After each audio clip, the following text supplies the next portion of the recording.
A slab of dark sandstone lies open beneath the museum lights. Near its center, a broad piece of bone rises from the rock, rough on one side and gently keeled on the other. It is not part of a skull. It is not a tooth, a claw, or a joint. It grew inside the skin of an animal that walked through western North America at the end of the Cretaceous, and for more than 66 million years, it has remained exactly where sediment left it.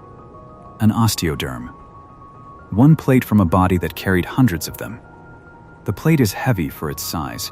Its surface is pitted and grooved, marked by blood vessels and by the tissues that once held a covering of keratin. Around it are fragments of ribs, vertebrae, and the fused bones of a skull so broad and low that it seems built less like the head of an animal than the front of a fortress. The skeleton is incomplete. Every known skeleton of Ankylosaurus is incomplete. Yet from these scattered pieces, one of the most recognizable dinosaurs in the world has emerged. Ankylosaurus is usually introduced through its armor and its tail club, as though those two features explain the entire animal. They do not. The armor was living tissue that had to grow, receive blood, heal from injury, and move with the body beneath it. The club was not simply a stone attached to a tail. It was the final component of a highly modified chain of vertebrae, tendons, muscles, and skin. Even the skull, with its fused bones and winding nasal passages, carried adaptations that have nothing to do with looking formidable. If armored worlds like this are what brought you to Jurassic, subscribing keeps the next descent into deep time close.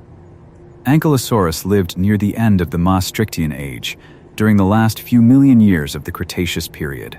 Its fossils are known from formations in what are now Montana, Wyoming, Alberta, and Saskatchewan, including the Hell Creek, Lance, Scollard, Frenchman, and Ferris formations.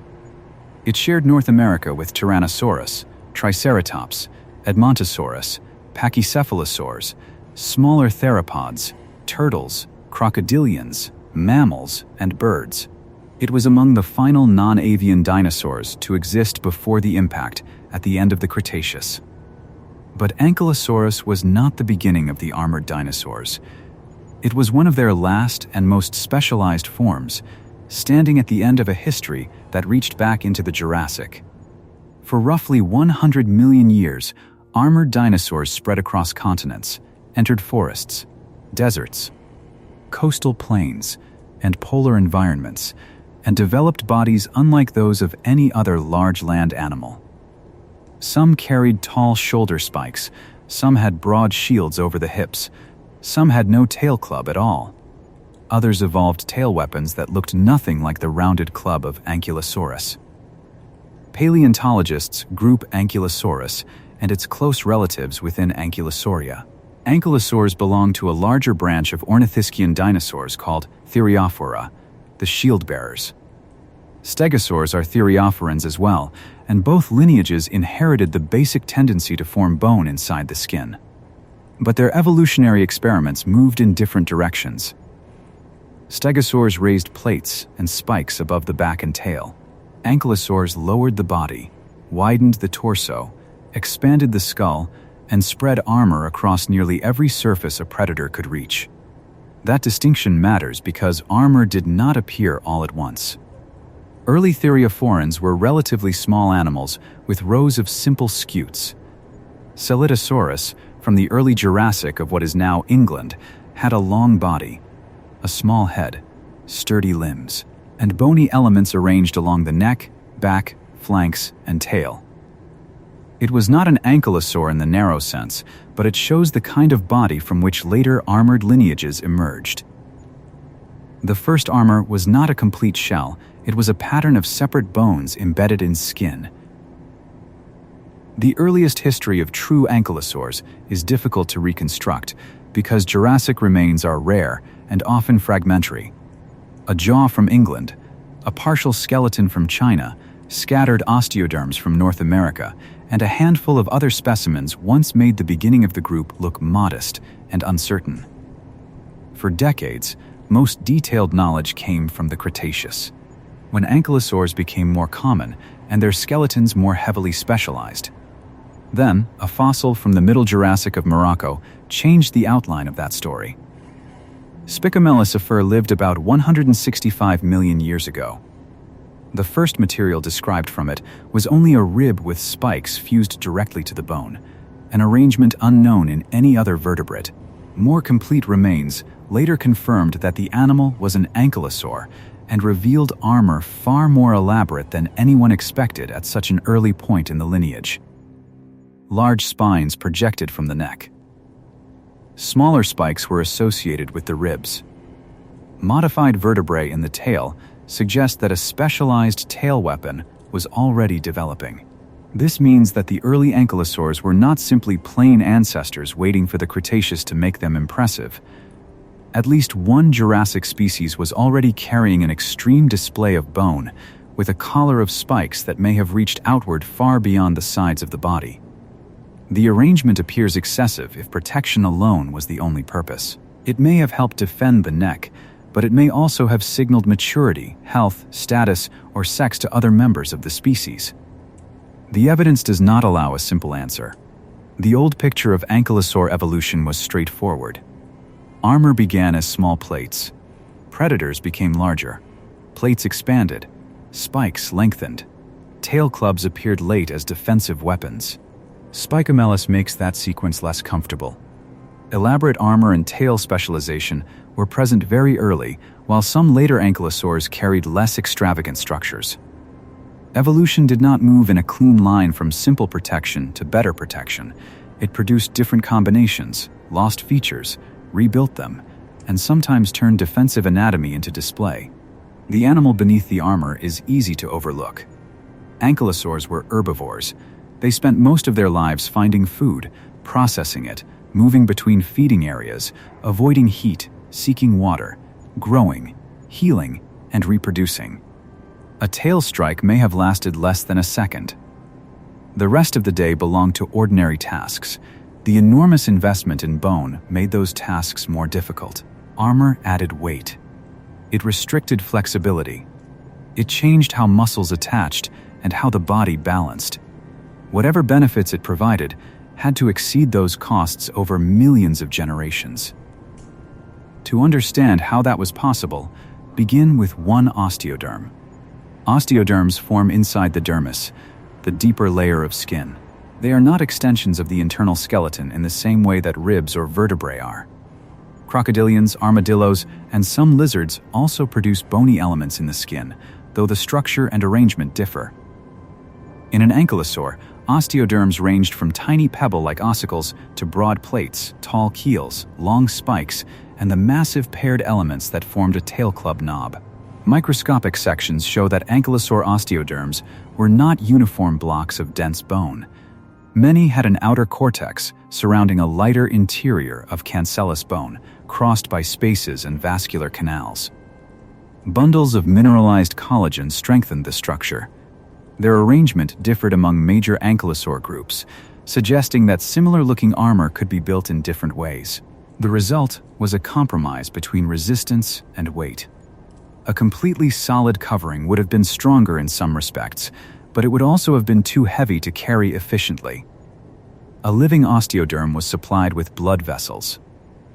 Its outer surface was covered by skin and often by keratin, the same general material that forms claws, beaks, horns, and scales. The keratinous covering could make the visible armor larger and sharper than the underlying bone.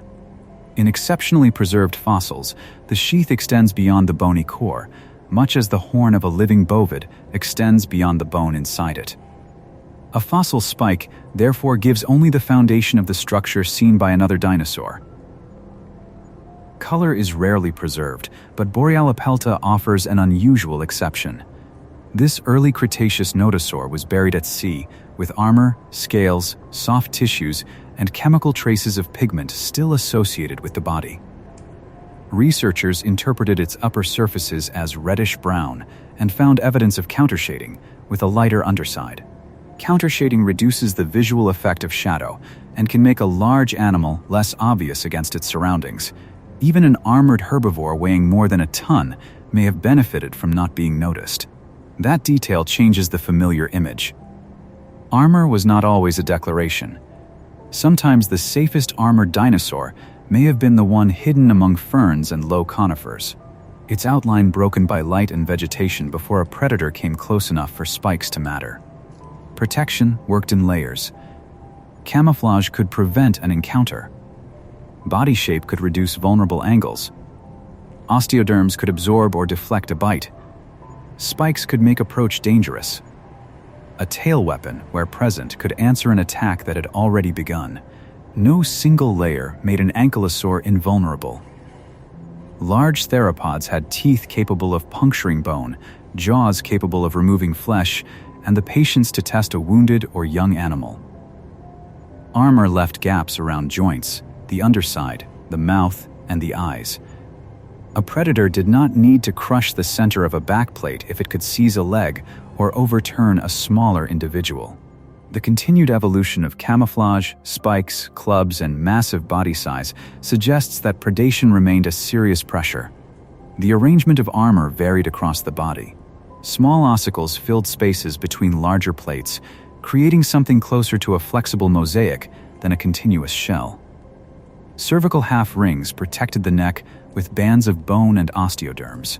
Broad plates covered the shoulders and back. Along the flanks, keels and spikes projected outward. The pelvis could support a dense shield, especially in some early Cretaceous forms. The tail carried rows of plates and, in ankylosaurids, became increasingly specialized toward the end. Mobility depended on keeping these elements separate enough for the skin to fold. An ankylosaur had to breathe, and each breath expanded the ribcage beneath the armor. It had to bend around trees, lower its head, lift its feet from mud, and swing the base of the tail. Large plates could overlap slightly or shift with the skin, while smaller ossicles covered the spaces that opened between them. The armor was extensive, but it was not a rigid box. Fossils sometimes preserve osteoderms out of position because the skin and connective tissue decayed after death. River currents scattered them. Scavengers disturbed them. Burial compressed them. This makes reconstructing the original arrangement difficult. Early museum mounts sometimes placed plates according to symmetry or visual expectation rather than direct evidence. Even now, many species are known from incomplete armor sets, and the exact pattern on the living animal remains partly uncertain. The best specimens resemble maps. Each plate lies where the skin held it. Rows can be followed from the neck across the shoulders. The change from broad back plates to sharper side elements becomes visible. Tiny ossicles gather between them. These articulated fossils show that ankylosaur armor was not random decoration. It was organized region by region, with different shapes placed where they could serve different mechanical and visual roles. The skull carried its own armor. In many ankylosaurs, additional bone formed over the surface and fused with the underlying skull, obscuring the boundaries between individual bones. Plates called capotegulae created a patterned covering across the snout and skull roof. Horn-like projections developed at the rear corners of the head. Around the cheeks, heavy bone protected the jaw muscles and sides of the skull.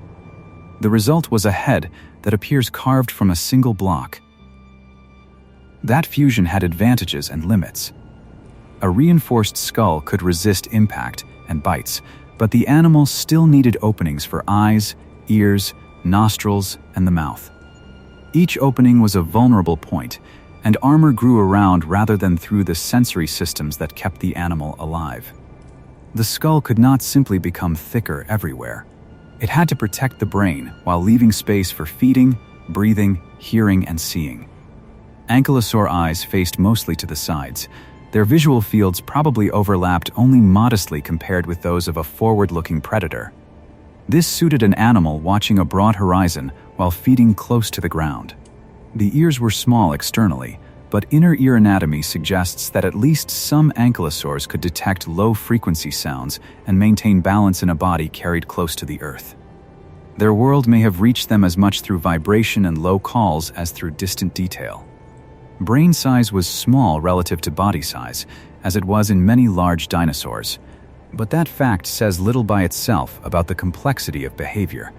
The brain had to coordinate 4 limbs, a muscular tail, feeding movements, sensory information, and social responses.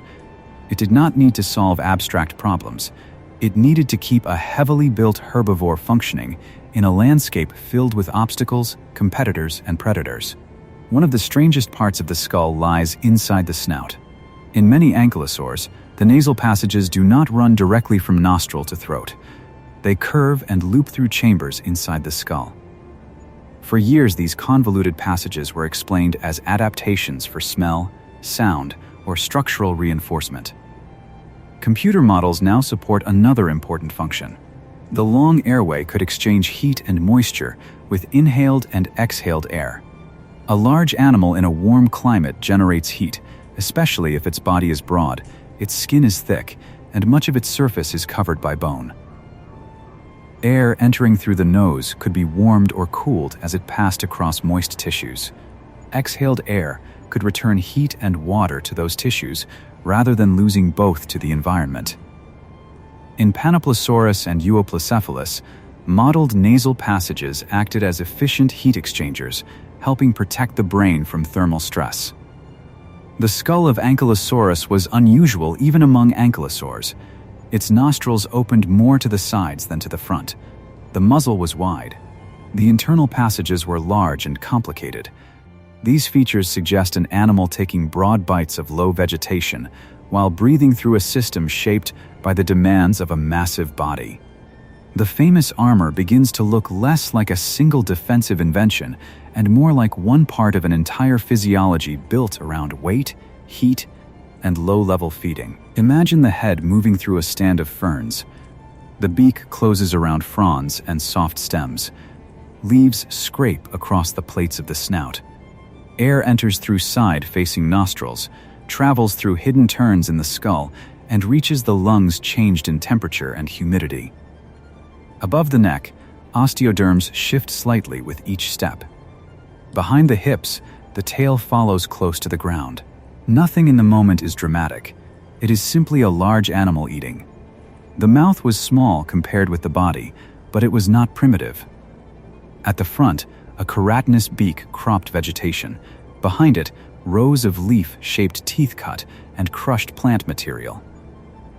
Earlier reconstructions often treated ankylosaurs as simple browsers that clipped food and swallowed it with little processing. Wear on the teeth and the fit of the jaws show that at least some species could move food through a more effective chewing cycle than once assumed. Different ankylosaurs fed in different ways. Nodosaurids often had narrower muzzles, which may have allowed more selective cropping. Ankylosaurids tended to have broader muzzles, suited to gathering larger amounts of lower-quality vegetation. Finite element studies of the skulls suggest differences in how forces were handled. Ankylosaurus, a nodosaurid, appears capable of dealing with tougher food than the ankylosaurid Euoplocephalus, though both were limited to vegetation close to the ground. Their feeding height was generally below 1 meter. Ankylosaurs were not reaching into conifer crowns or stripping branches overhead. They worked through the herb layer, ferns, low cycads, seedlings, horsetails, shrubs, and later in the Cretaceous, flowering plants. A broad body and short neck kept the head near this food. The forelimbs may have helped brace the animal while it pulled vegetation, and powerful shoulder muscles carried much of the weight. A low feeding height placed ankylosaurs in direct competition with other herbivores. Small ornithopods, juvenile hadrosaurs, ceratopsians, and other armored dinosaurs all used parts of the same vegetation. Coexistence depended on details. One species took wider bites. Another selected tougher stems. One preferred open floodplains. Another may have remained nearer wooded uplands. Tooth wear, jaw shape, and fossil distribution preserve hints of this division, even when the plants themselves are gone. Borealopelta gives something more direct. Inside the body cavity of the specimen, researchers found a compact mass of plant material, the remains of its final meals. Fern leaves dominated. Twigs and stems were present in smaller amounts along with traces of charcoal. The animal had not consumed a random sample of everything growing around it. It had selected particular plants, and the charcoal suggests it may have fed in a landscape recovering from fire, where young ferns were spreading across disturbed ground. The stomach contents also preserve seasonal information. The growth state of the plant material indicates that Borealia pelta probably died in late spring or early summer. A meal eaten on a Cretaceous day became sealed inside the animal, carried out to sea, buried on the seafloor, and recovered from an oil sands mine more than 100 million years later. Few fossils bring feeding behavior into such close focus. There are leaf fragments still recognizable under a microscope. Spores remain among them. Pieces of wood are worn at the edges. These are not plants placed around a skeleton by chance. They are what the animal had gathered, swallowed, and begun to digest shortly before death. For a moment, the broad category of herbivore becomes specific. This individual had moved through ferns, chosen mouthfuls, and filled its stomach. Digestion probably relied heavily on fermentation. Small teeth could reduce food only so far. Behind the ribs, a large gut housed microorganisms capable of breaking down cellulose and other resistant plant tissues. The wide trunk of Ankylosaurs created space for this system, and the species name Magniventris, given to Ankylosaurus, means great belly. That breadth was not only armor and muscle. Much of it was the machinery required to extract energy from plants. Large fermenting herbivores face a balance. A bigger gut can hold food longer and allow microbes more time to work, but it also adds mass. Ankylosaurs already carried heavy skin bones. Their solution was a body built as a low, expansive platform. The pelvis was broad. The ribs curved outward. Limbs stood beneath the weight rather than projecting far to the sides. The center of mass remained close to the ground. Their stance was not as sprawling as that of a lizard, nor as upright and narrow as that of a horse. The elbows and knees were somewhat flexed, and the feet spread the load across short digits. Forelimbs were especially robust in many species. Muscle scars on the shoulder girdle and limb bones indicate strong support muscles, while the hips anchored the tail and hind limbs. Each step moved a body that could weigh several tons without lifting it far from the ground. Speed was not the central feature of this design. An adult ankylosaur did not need to outrun every predator across open ground.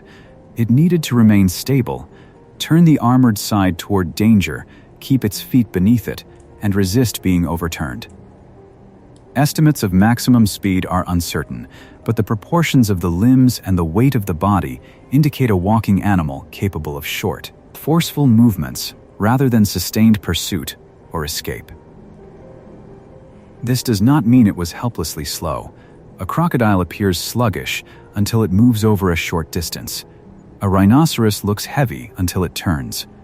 Ankylosaurs had strong muscles and a compact body. An approaching predator might have found that the animal could pivot faster than expected, bringing shoulder spikes or a tail weapon into position before the attack reached the flank. Trackways attributed to ankylosaurs are uncommon compared with the tracks of hadrosaurs or sauropods, but they show broad, rounded hand and foot impressions. The forefeet usually carried 5 digits, though not all made clear contact with the ground. The hind feet had fewer functional toes. A trackway records pace, direction, and the pressure of weight, but not armor. Without bones nearby, the maker can be difficult to identify precisely. A single line of tracks crossing a muddy flat would have looked ordinary after the animal passed. Rain might soften the edges. A river could cover them with silt. If buried quickly enough, the impressions would remain. They reveal that the armored body was not fixed to one place. These animals crossed floodplains, followed shorelines, entered wet ground, and moved between patches of food like every other large herbivore. Whether ankylosaurs dug is less certain. Their forelimbs were powerful, and some early researchers suggested they might have scraped at soil for roots or water. The broad, hoof-like hand was not specialized for burrowing, however, and there is no clear evidence that large ankylosaurs excavated deep shelters. They may have pushed aside loose vegetation or disturbed soil while feeding, but images of them digging extensive pits go beyond what the skeleton supports. Resting presented its own problem. Lowering a broad armored body to the ground required control, and rising again demanded force from the limbs. Some ankylosaurs may have rested on the belly with legs folded to the sides, much as large quadrupeds do today. The armor along the underside was usually less extensive, though small ossicles could occur there. Vulnerability below made remaining upright valuable when danger was near. Overturning has often been imagined as the obvious way to kill an ankylosaur. The idea is reasonable in principle, but carrying it out would have been difficult. A full-grown animal was wide, low, and heavy. A predator trying to roll it would need leverage while avoiding the head, spikes, and tail. Smaller individuals were more vulnerable, and an animal weakened by mud, injury, or illness could be attacked differently. Healthy adults were not impossible prey, but they were expensive prey. That expense shaped predator decisions. A large theropod did not attack because it recognized a species name or calculated armor thickness. It responded to movement, hunger, opportunity, and risk. A limping ankylosaur near a riverbank might be worth approaching. A strong adult facing the attacker with its tail clear of vegetation might not be. Natural selection worked through countless encounters in which hesitation could matter as much as a direct strike. Armor changes behavior on both sides before contact occurs. The herbivore can afford to feed a little longer. The predator must judge distance more carefully. A juvenile may remain close to others. An adult can turn, rather than flee. Over generations, those small differences affect survival. The armor does not need to make the animal untouchable. It only needs to make one attack less likely, one bite less deep, or one escape more successful. The distinction between ankylosaurids and nodosaurids is often reduced to the tail club. Ankylosaurids include forms such as Euoplocephalus, Cychenia, Tarchia, Zool, and Ankylosaurus, many of which carried a stiffened tail ending in a bony knob. Nodosaurids, including Sauropelta, Edmontonia, Panoplosaurus, and Borealopelta, lacked that rounded club and often emphasized long spikes around the shoulders and sides. The division is useful but not absolute in every detail. Evolutionary relationships within Ankylosauria continue to change as new species are described and older specimens are re-examined.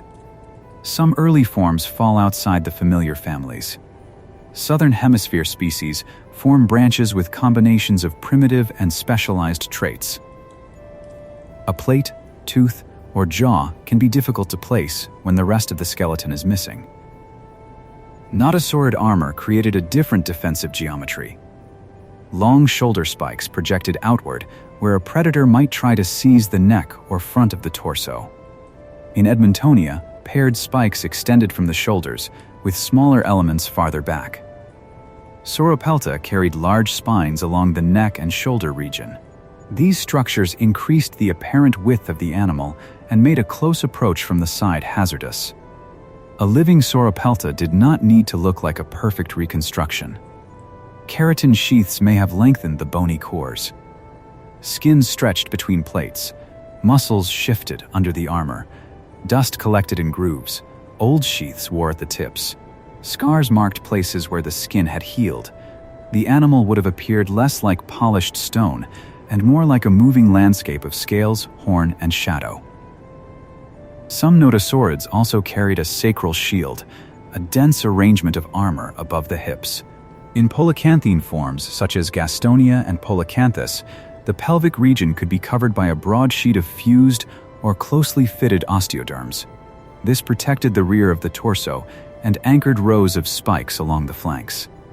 The design was especially prominent in the early Cretaceous, long before the largest tail clubs appeared. The name Hylaeosaurus belongs to one of the first dinosaurs ever recognized by science. Gideon Mantell described it in 1833 from fossils found in southern England. Along with Iguanodon and Megalosaurus, it became one of the three genera Richard Owen used when he named Dinosauria in 1842.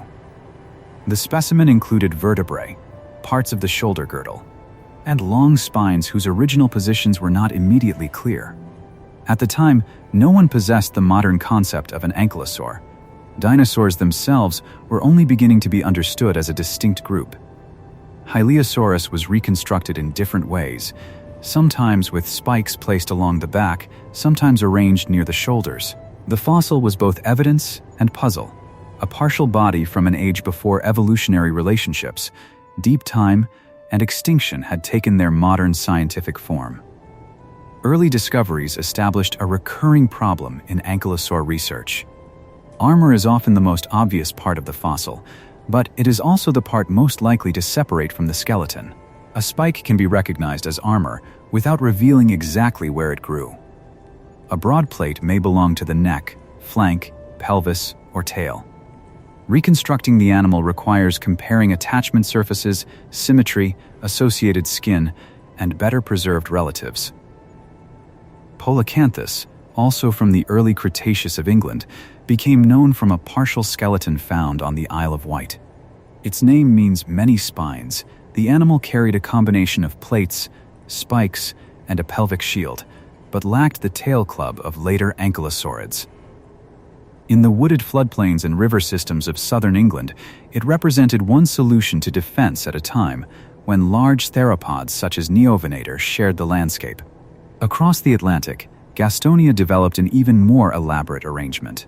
It lived in early Cretaceous Utah and carried broad plates over the back, long spikes at the shoulders, triangular blades along the flanks, and armor above the pelvis. Multiple individuals have been recovered from some sites. Their remains suggest that armored dinosaurs could be locally common even when they are rare in the broader fossil record. Gastonia was not enormous by ankylosaur standards, but size alone did not determine danger. A predator approaching one would face projections at several heights and angles. The animal could not direct every spike like a weapon. It did not need to. The armor narrowed the places where teeth and claws could make useful contact. The safest bite path became harder to reach. Group behavior in these animals remains uncertain.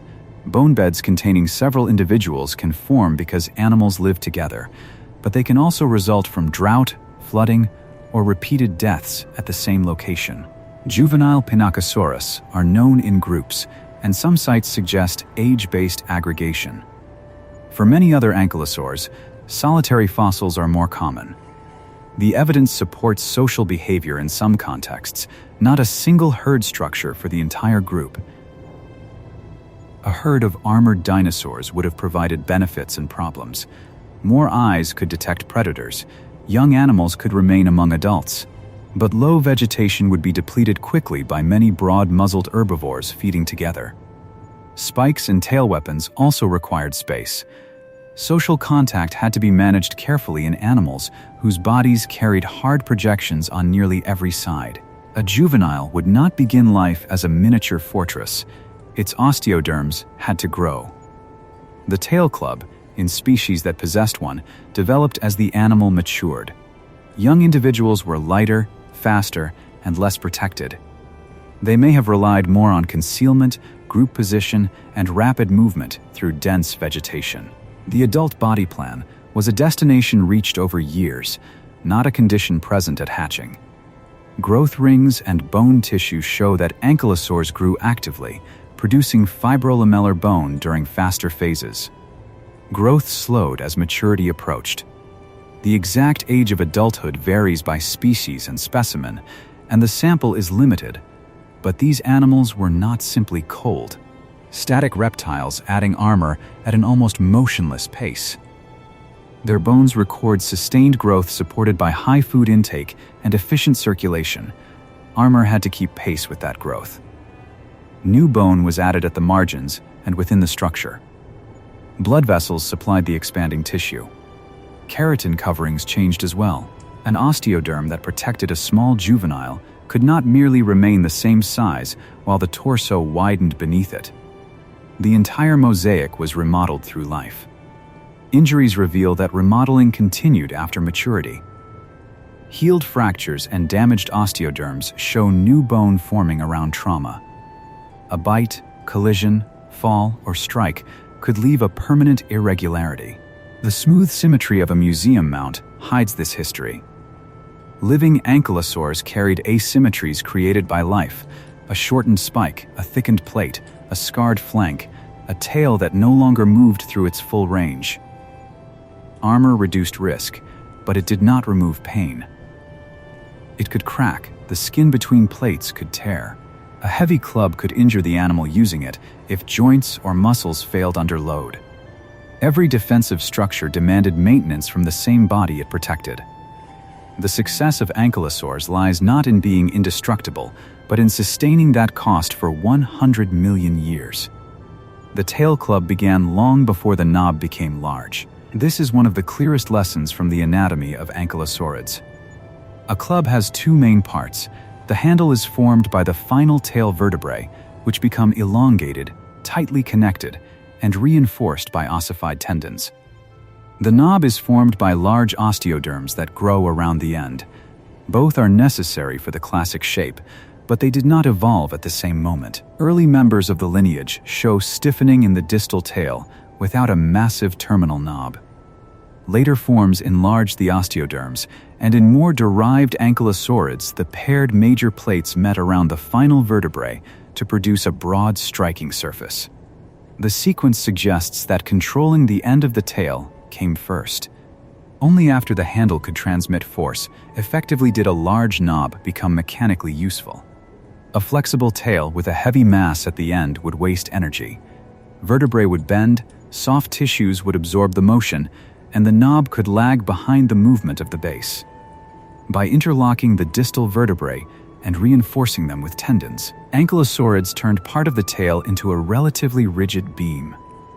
Muscles near the hips and the base of the tail generated the motion. The handle carried it outward. The tail was not rigid from pelvis to tip. The proximal section needed flexibility so the animal could swing it laterally. The distal section needed stiffness so that the knob followed as a unit. This combination is similar to a tool with a moving arm and a hardened end.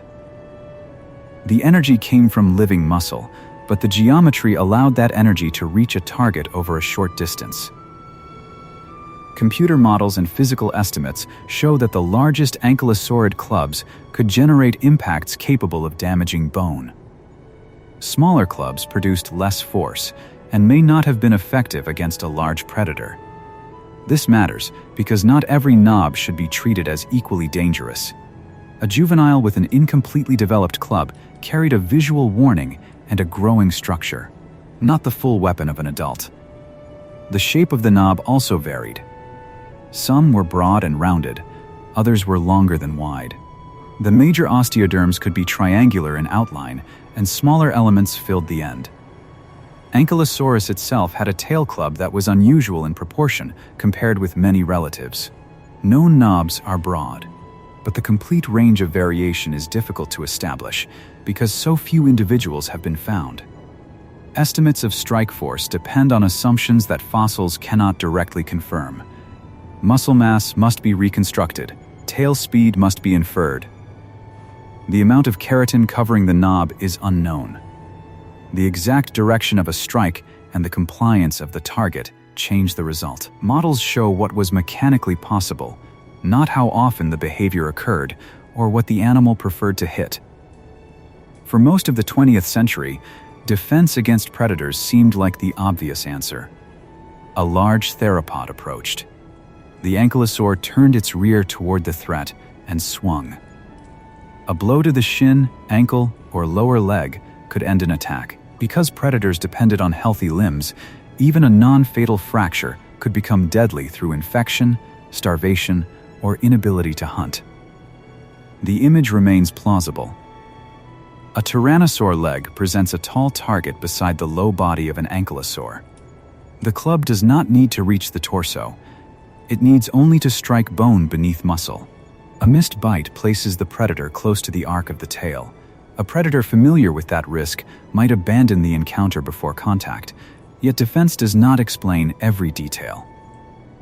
Tail clubs appeared after large theropods had already existed for tens of millions of years. Some ankylosaurs lived beside formidable predators without developing clubs. Nodosauриds relied on spikes and body armor instead. If predation alone forced the evolution of a club, the pattern should be more consistent. Another possibility is that the tail club became important in contests between ankylosaurs.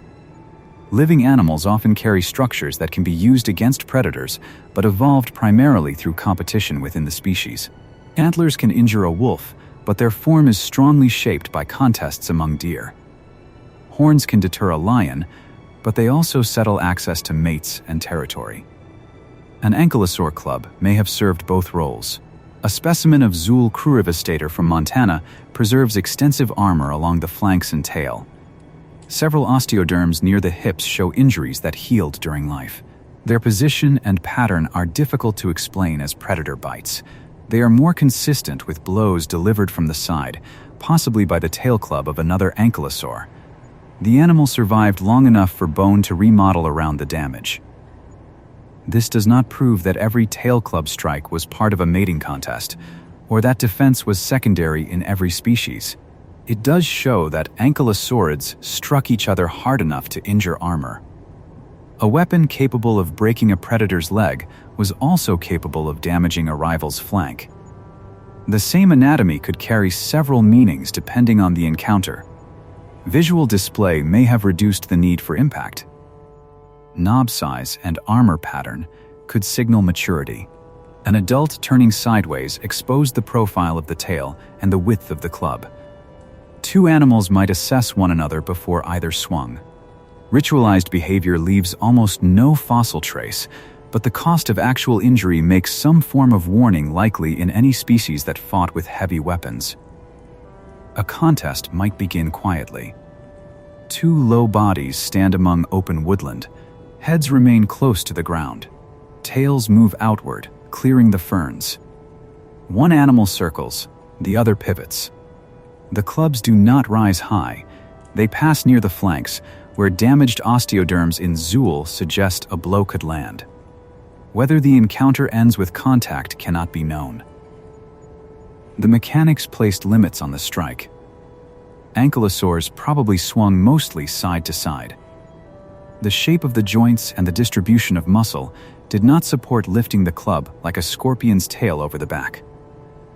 The club moved in a low horizontal arc, effective against legs and flanks. Reconstructions that show it smashing downward from above exaggerate its flexibility. Tail muscles originated around the pelvis and proximal vertebrae. The wide hips gave them a broad foundation. Ossified tendons along the handle resisted bending. The knob added rotational inertia, making the end harder to accelerate, but increasing the energy carried once moving. A larger knob therefore demanded more muscle and more time to change direction. This created a trade-off. The biggest club was not automatically the best in every situation. A smaller knob could move faster and recover more quickly after a miss. A larger one could deliver a stronger impact but might reduce agility. Species differed in body size, tail length, knob proportions, and armor arrangement, suggesting that their tail use differed as well. The 2025 description of more complete Spicamellis material complicates the old stepwise model. Its tail includes handle-like vertebrae far earlier than expected, and its armor suggests some form of distal weapon even though the exact end is missing. The classic rounded knob may still have evolved later in ankylosaurids, but specialized tail weaponry now appears to reach into the Middle Jurassic. Spicamellis did not necessarily swing a club identical to Ankylosaurus.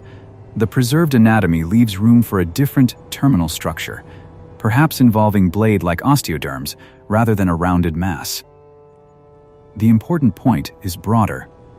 Ankylosaurs began modifying the tail for display or combat near the start of their known history, then produced several independent or partly independent solutions.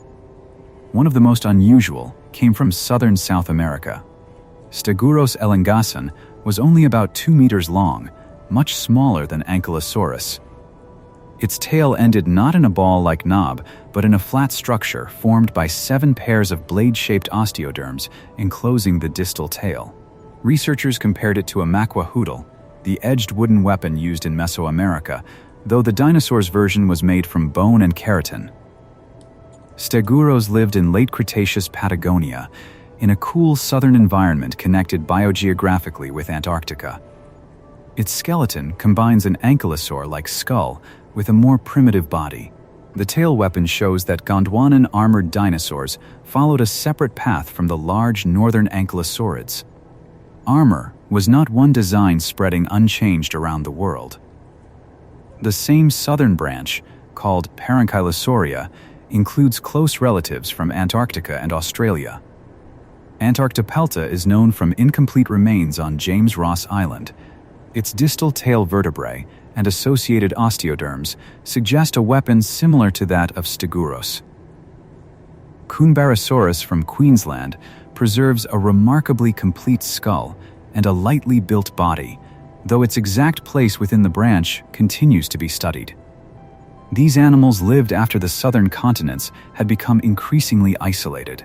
South America, Antarctica, and Australia retained connections for parts of the Cretaceous, allowing lineages to move before oceans widened and climates changed. Once isolated, populations evolved in different directions. In the north, ankylosaurids developed massive clubs. In the far south, smaller animals carried flattened tail weapons. The fossil record reveals these alternatives unevenly. A nearly complete skeleton such as Stegosaurus can define a body plan. A few vertebrae and osteoderms from Antarctopelta can only suggest one. Entire branches may be represented by fragments carried from remote rock, while better-known species appear complete simply because more quarries have exposed them. This is especially true in Antarctica.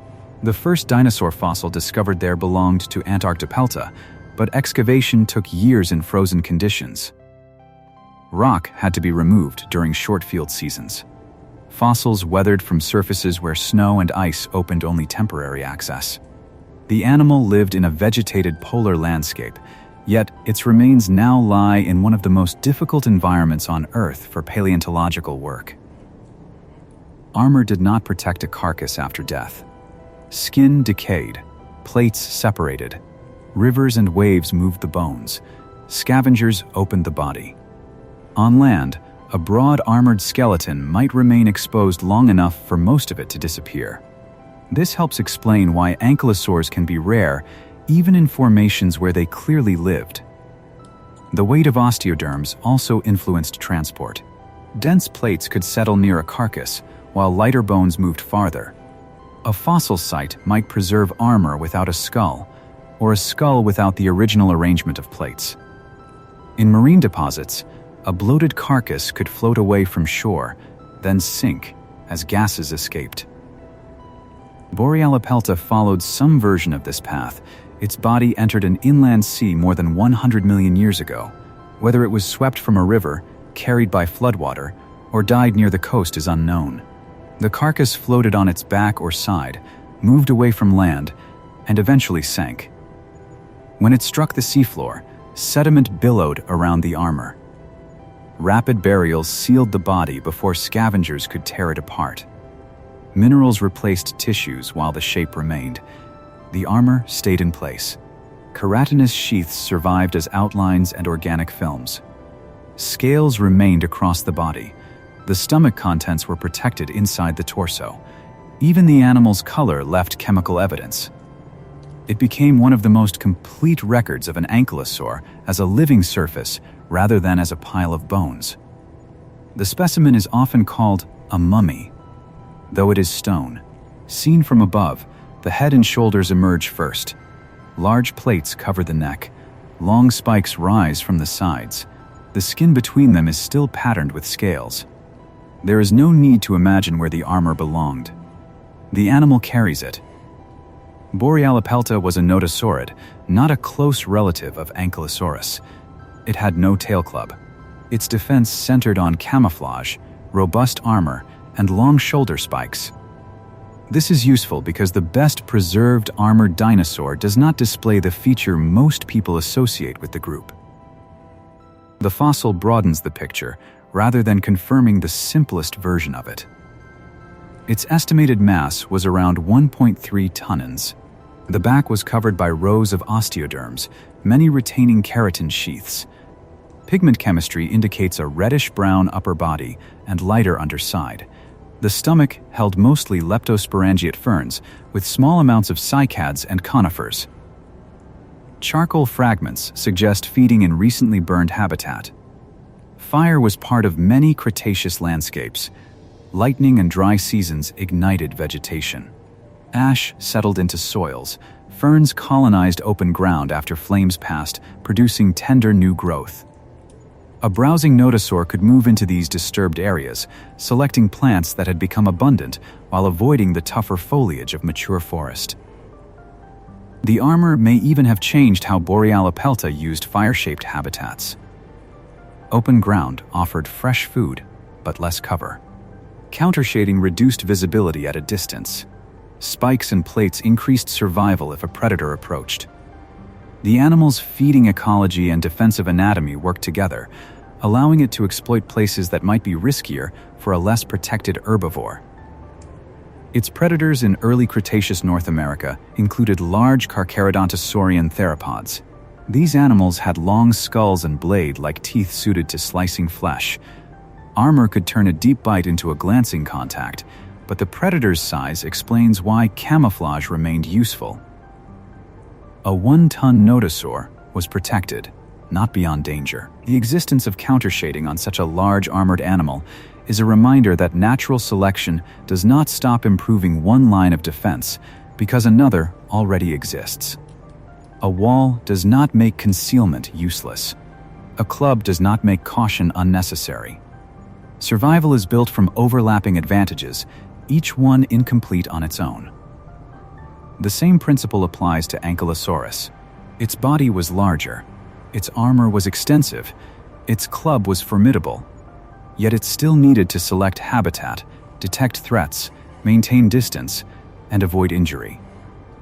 No predator-prey relationship can be reduced to a single weapon.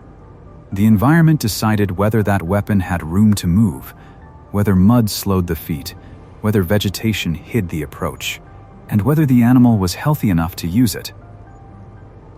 Tail clubs were probably most effective in open or moderately open ground.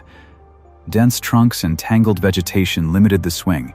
An ankylosaur could clear some space by turning, but a large knob moving at speed could strike a tree or become caught. Habitat choice may therefore have influenced where different species fed and rested. This may help explain why some ankylosaurids had broad muzzles suited to low open vegetation, while nodosaurids with long shoulder spikes could operate in more enclosed settings without relying on a wide tail arc. The idea remains difficult to test, but anatomy, diet, and habitat should be considered together. A weapon is only useful in the landscape where it can be brought to bear. Fossil abundance may also reflect habitat.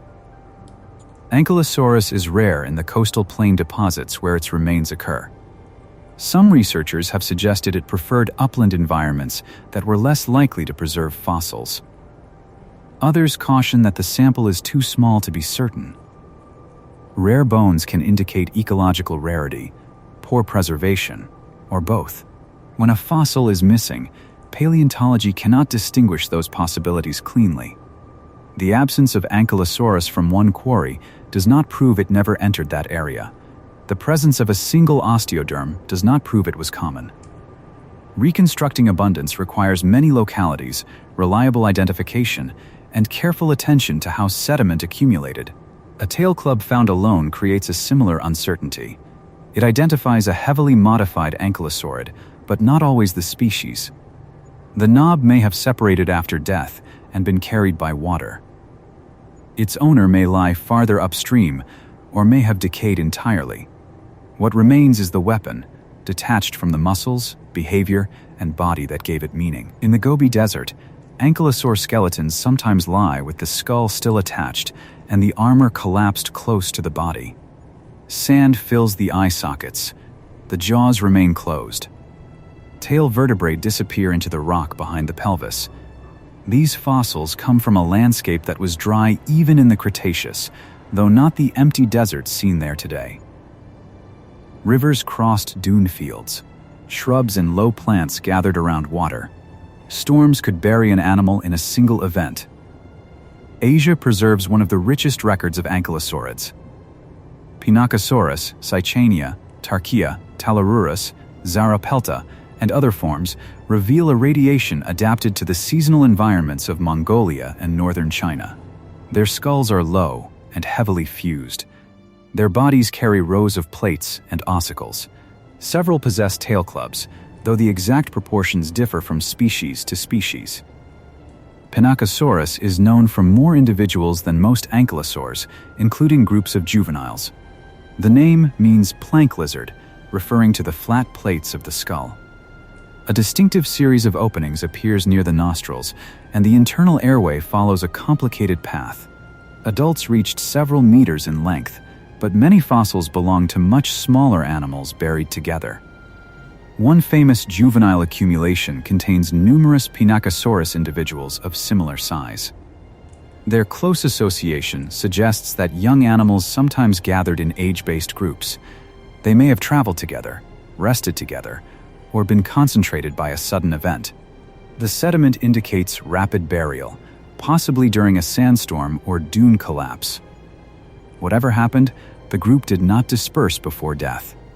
A mass death is not a direct photograph of ordinary social life. Floods and storms can collect animals that were not moving as a coordinated herd. But size clustering is difficult to ignore. Adults are absent or rare at several juvenile sites.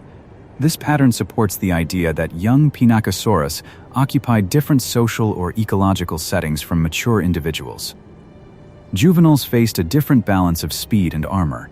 Their bodies were narrower. The osteoderms were smaller and not fully developed. Tail clubs, if present at all, were incomplete. Moving together could reduce individual risk through vigilance and confusion. Dense groups also created competition, so aggregation may have been temporary, tied to water, season, or shelter. Picture them at the edge of a shallow channel after rain. The animals are not miniature adults in every respect. Their heads appear large relative to their bodies. Their limbs are slim. Plates rise only slightly from the skin. They crop low plants, shift around one another, and react together when the ground begins to move under wind-driven sand. Pinacosaurus also preserves one of the rarest structures known from a non-avian dinosaur, parts of the larynx. Cartilage usually decays, but in one specimen elements of the voice box ossified or mineralized enough to fossilize. The anatomy resembles that of non-avian reptiles in basic construction, yet several proportions and joints suggest a capacity to modify sound in a way that has been compared with the vocal tract of birds. This does not tell us exactly what Pinacosaurus sounded like. The sound source may have been elsewhere in the airway, and no fossil preserves the soft tissues needed to reproduce a call. The larynx shows that the throat was more specialized than a simple open tube. It could have shaped airflow and resonance, perhaps allowing a broader range of calls than low grunts alone. Ankylosaurs may have communicated across short distances in vegetation or over open ground. Low-frequency calls travel well and can be produced by large bodies. Juveniles in groups would benefit from contact calls. Adults might signal alarm, recognition, or readiness to contest. The convoluted nasal passages and broad skull could have influenced resonance, though claims about trumpet-like or bird-like sounds remain speculative. Hearing anatomy places further limits. The length of the cochlear region in the inner ear can provide clues to frequency sensitivity, but it does not preserve behavior. Some ankylosaurs appear best suited to lower frequencies. Their small heads, heavy skulls, and low posture may have made ground-borne vibration important as well. A tail club striking soil or armor would create both sound and vibration. Communication need not have been elaborate to matter. A breathy call from a juvenile could keep it close to the group. A deep exhalation might warn another adult. The scrape of armor through branches announced movement before the animal came into view. In a Cretaceous landscape without engines or human noise, these low sounds would carry through the background of insects, wind, water, and distant dinosaur calls. Cychania lived in roughly the same broader region, but carried a more robust adult body. Its name means beautiful one, chosen because the type specimen preserved detailed anatomy. The skull is heavily armored, with large horn-like projections at the rear. The torso was deep and broad. Cervical half-rings protected the neck, and a clubbed tail completed the defense. The environments associated with Cychania were arid to semi-arid. Dune deposits indicate extensive sandy terrain, while channels and wetter intervals supported vegetation. An armored herbivore in such a landscape had to manage heat and water as carefully as predators. The nasal heat exchange system seen in Ankylosaurs would have been especially valuable where days were hot and moisture could be limited. Every exhalation carries water vapor. In a direct nasal passage, much of it leaves the body. In a long, winding passage, moisture can condense on cooler internal surfaces during exhalation and be recovered. The same structures warm and humidify incoming air, protecting the lungs. This is not unique in principle. Many living desert animals use complex nasal turbinates and passages. Ankylosaurs achieved a comparable function with a very different skull.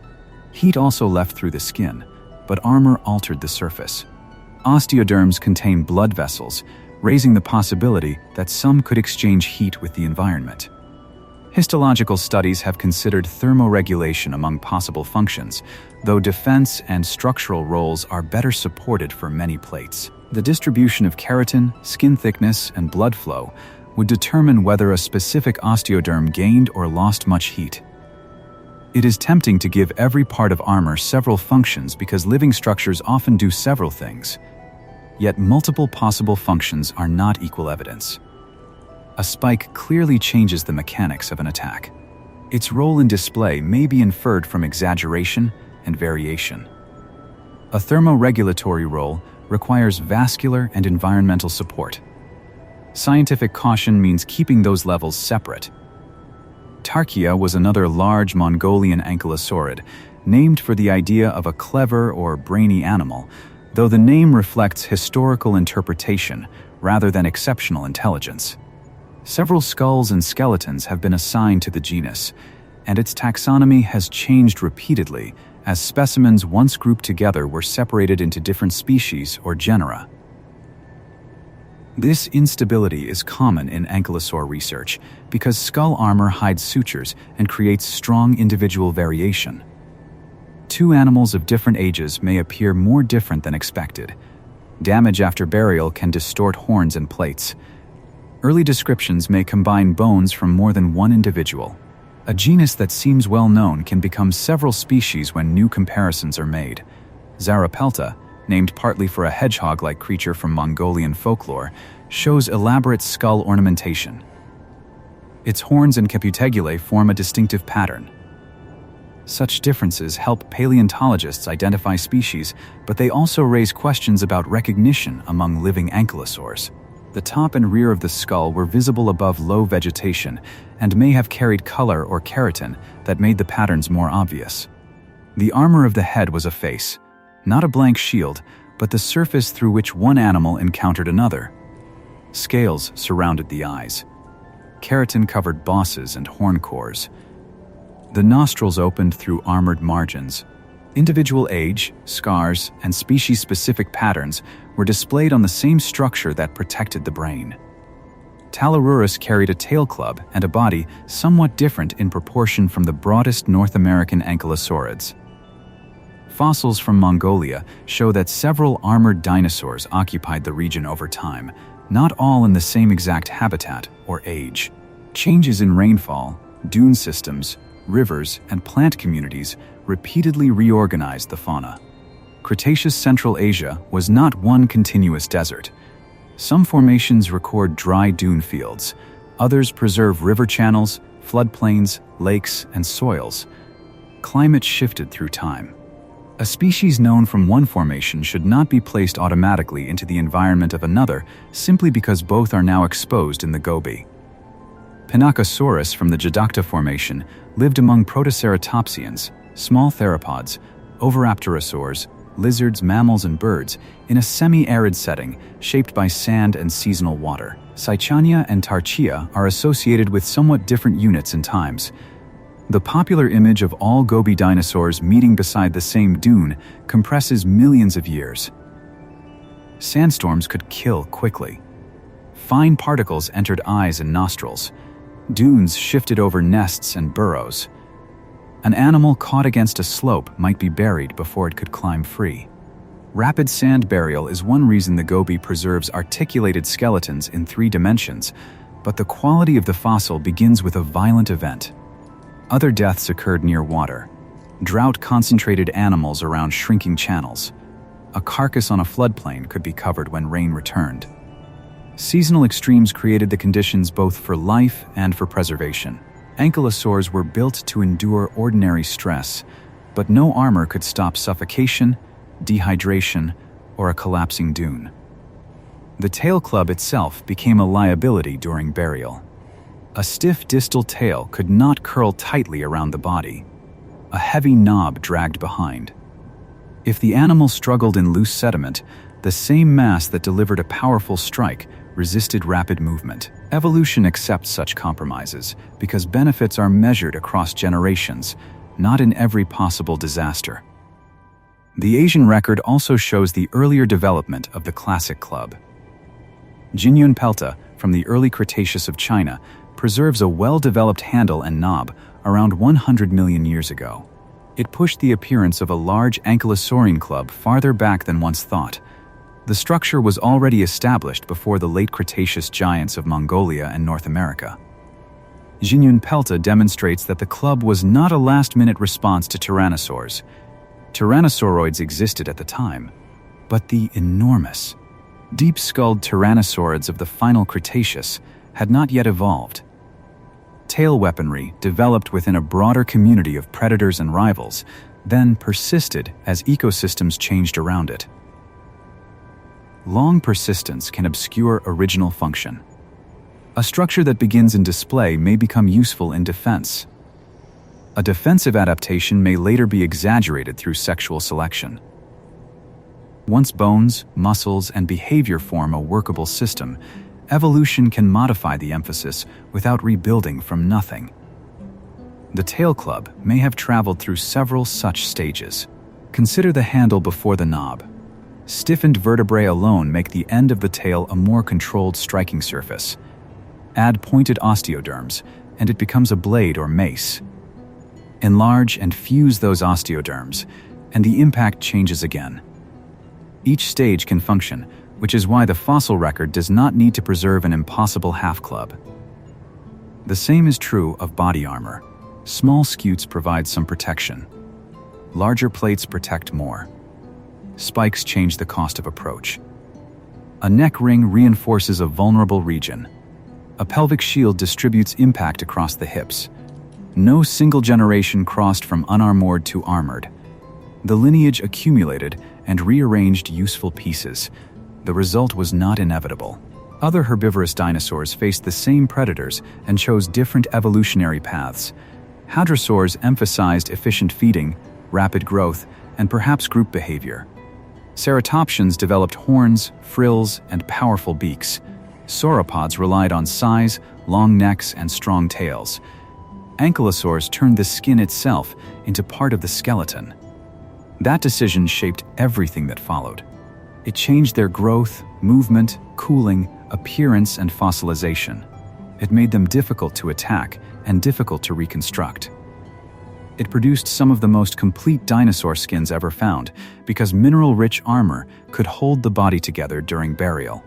It also left paleontologists with thousands of isolated plates whose owners cannot always be named.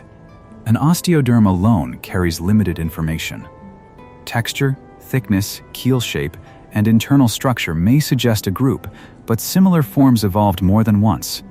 Taxonomy based only on armor can create false species. Teeth are also difficult because ankylosaur teeth are small and often broadly similar. The skull and pelvis usually provide stronger characters, yet those parts are rarely complete. This is why each articulated Asian skeleton matters. A tail connected to a pelvis links the knob to the body, A skull with cervical rings shows how the neck armor fitted. A juvenile group reveals growth stages. A preserved larynx opens a question about sound. Fossils become most valuable when several kinds of evidence remain together. The Gobi animals do not tell one story of improvement toward Ankylosaurus. They show a parallel world of armored dinosaurs testing similar anatomy under different conditions. Their clubs were not identical. Their skulls carried different patterns. Their young gathered in places where adult behavior remains uncertain. Their voices, if they had recognizable calls, vanished into air long before the sand preserved their bones. Far to the east of the Gobi, another inland sea divided North America. During much of the late Cretaceous, the western interior seaway reached from the Arctic Ocean toward the Gulf of Mexico, separating the continent into eastern Appalachia and western Laramidia. Along its western margin, rivers descended from rising highlands and spread across broad coastal plains. Here, armored dinosaurs lived among some of the densest large herbivore communities known from the fossil record. The rocks of Alberta and Montana preserve hadrosaurs with elaborate crests, horned ceratopsians, pachycephalosaurs, tyrannosaurs, small theropods, turtles, crocodilians, fish, mammals, and birds. Ankylosaurs were rarely the most abundant large animals, but they were persistent members of these ecosystems.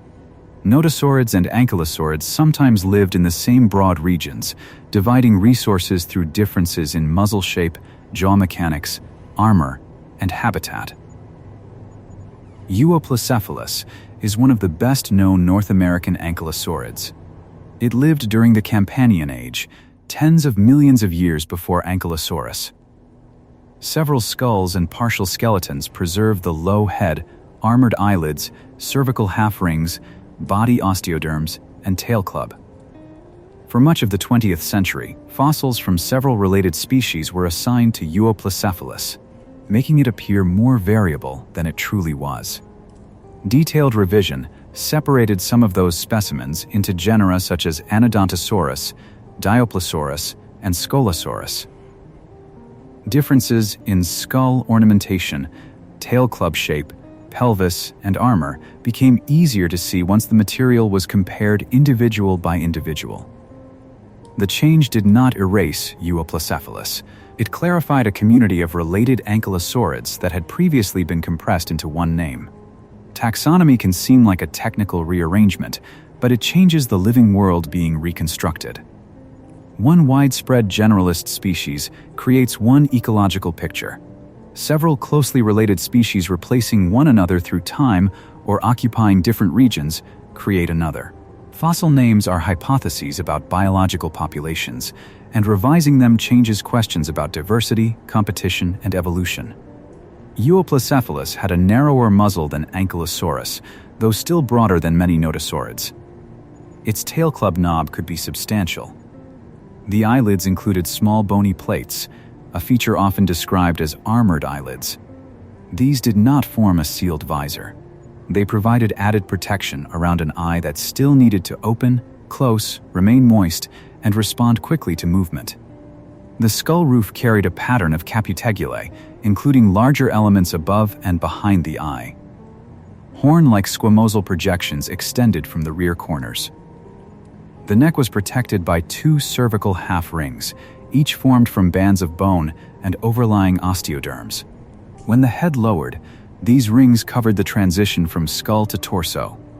A predator approaching the front still found a beak, nostrils, and eyes, but the skull offered few broad surfaces of unprotected flesh.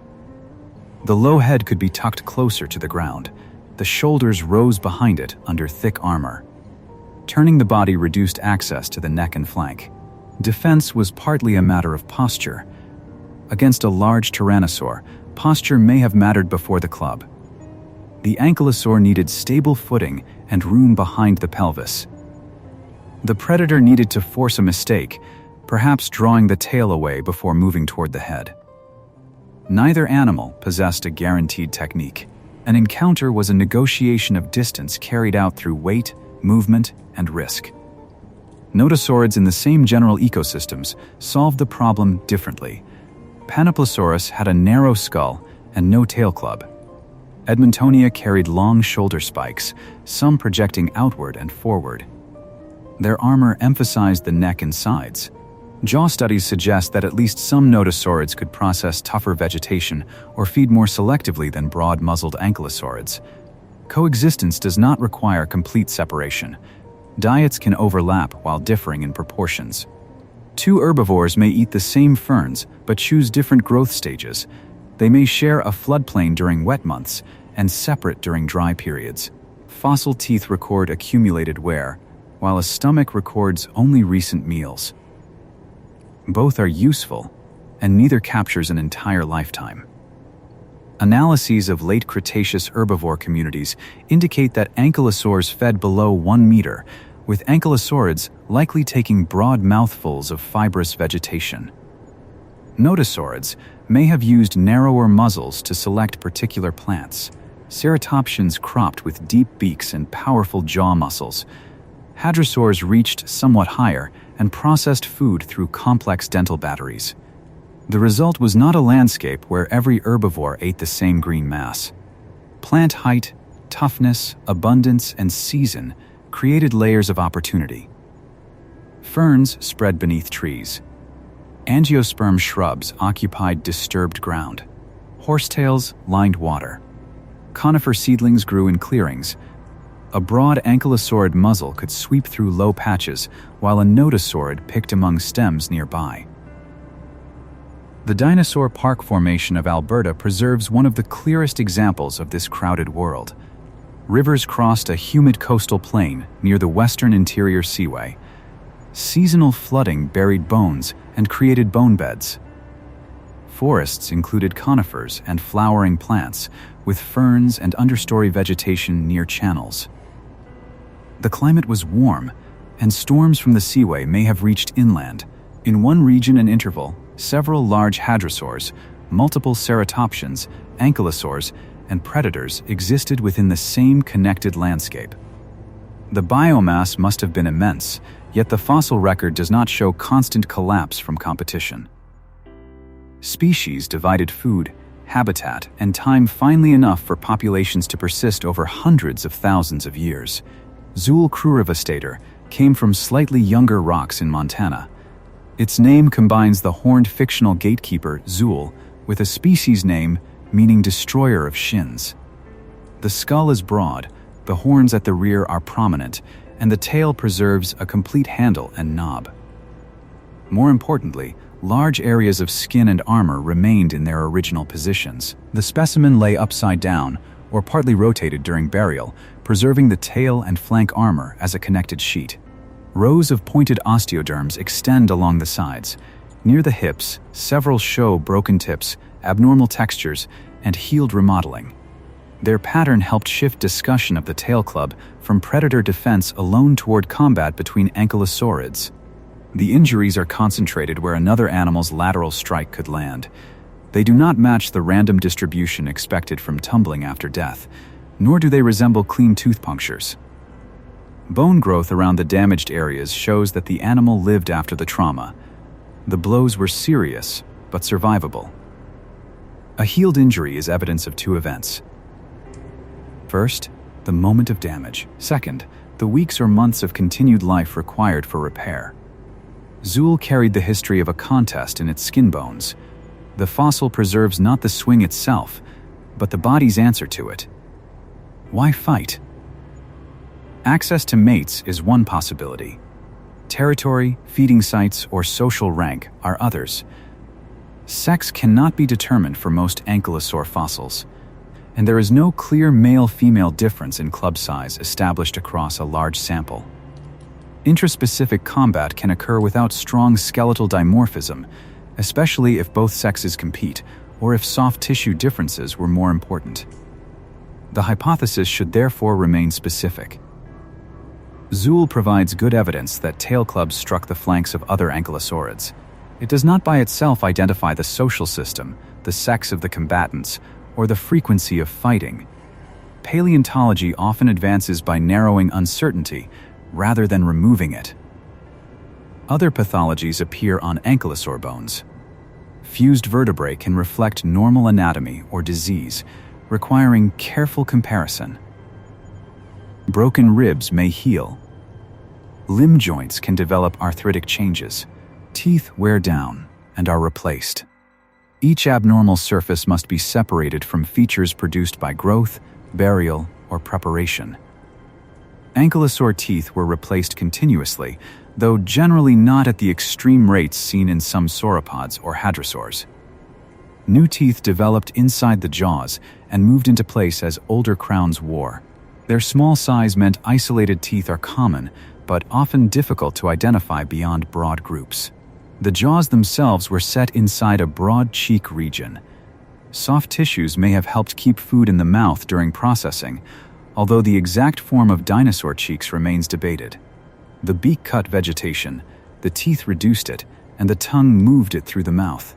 In Pinacosaurus, preserved hyoid and laryngeal elements hint at a muscular throat adapted for controlled swallowing as well as sound modification. Feeding leaves quieter injuries than combat. Fine scratches cross enamel. Microscopic pits mark contact with grit. One side of a crown wears flatter than the other. A tooth that spent weeks cutting ferns is shed, buried, and found alone. From that surface, researchers reconstruct the direction of jaw movement and the texture of plants. In some ankylosaurs, the upper and lower teeth met in true occlusion.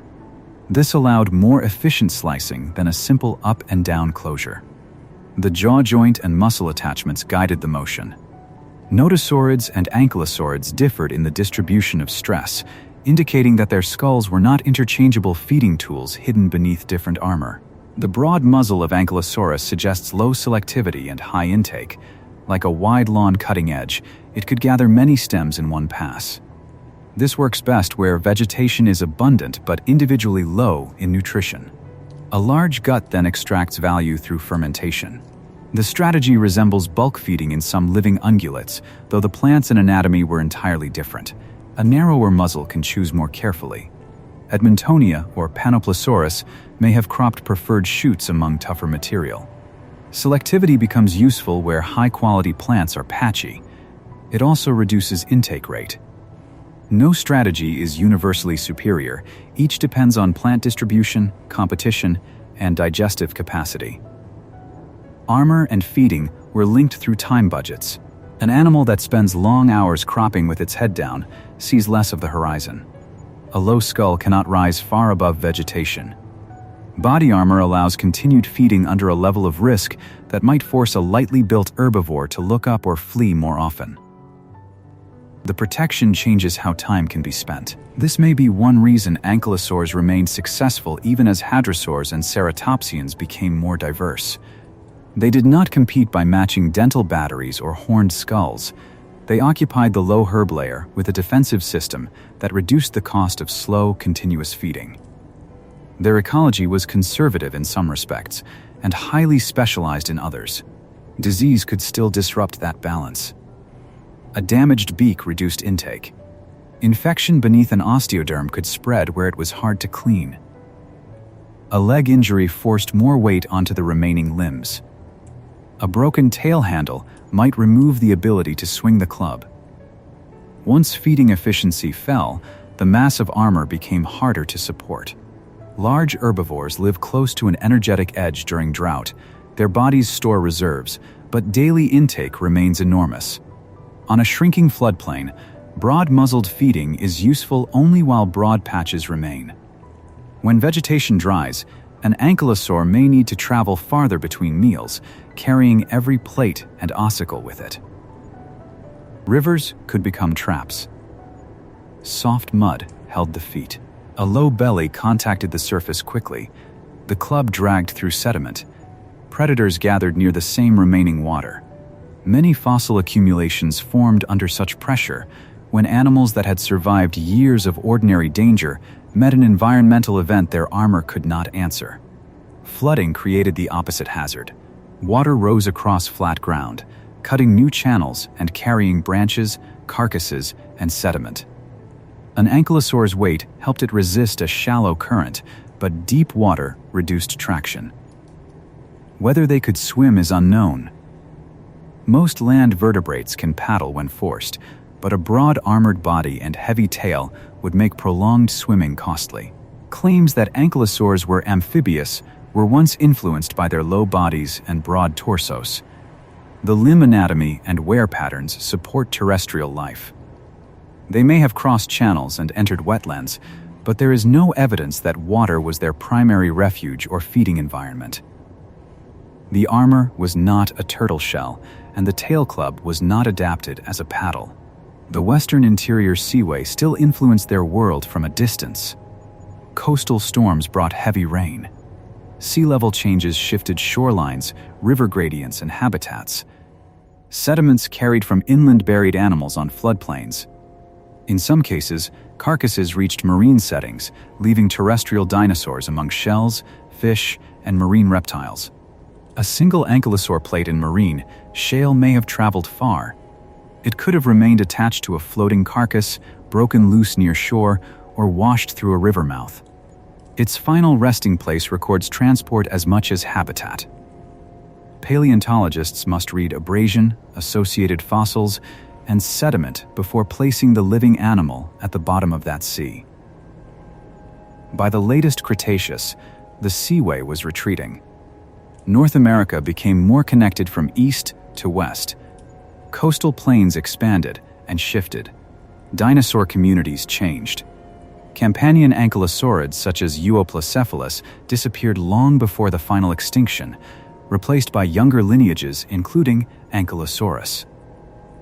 Evolutionary success does not mean permanence within the group. Most ankylosaur species lasted a few million years or less. New forms appeared as climates and geography changed. Old forms vanished without a global catastrophe. The lineage continued by replacement, not by holding one body plan unchanged from Jurassic to Cretaceous. Ankylosaurus inherited the armor, broad body, fused skull, low feeding, heat-exchanging nasal passages, and tail weapon built by that long history. It altered them in its own proportions. It was not simply a larger Euoplocephalus. Its teeth, muzzle, nostrils, tail club, and body size make it unusual among the ankylosaurians closest to it. To reach Ankylosaurus, the story must leave the crowded coastal plains of the Campanian and move forward more than 10 million years. The seaway narrows. Flowering plants become more prominent. Tyrannosaurs grow deeper skulls and stronger bites. Triceratops replaces earlier horned dinosaurs. River systems spread across the northern plains. In those final landscapes, the largest known ankylosaur walks into the fossil record only rarely.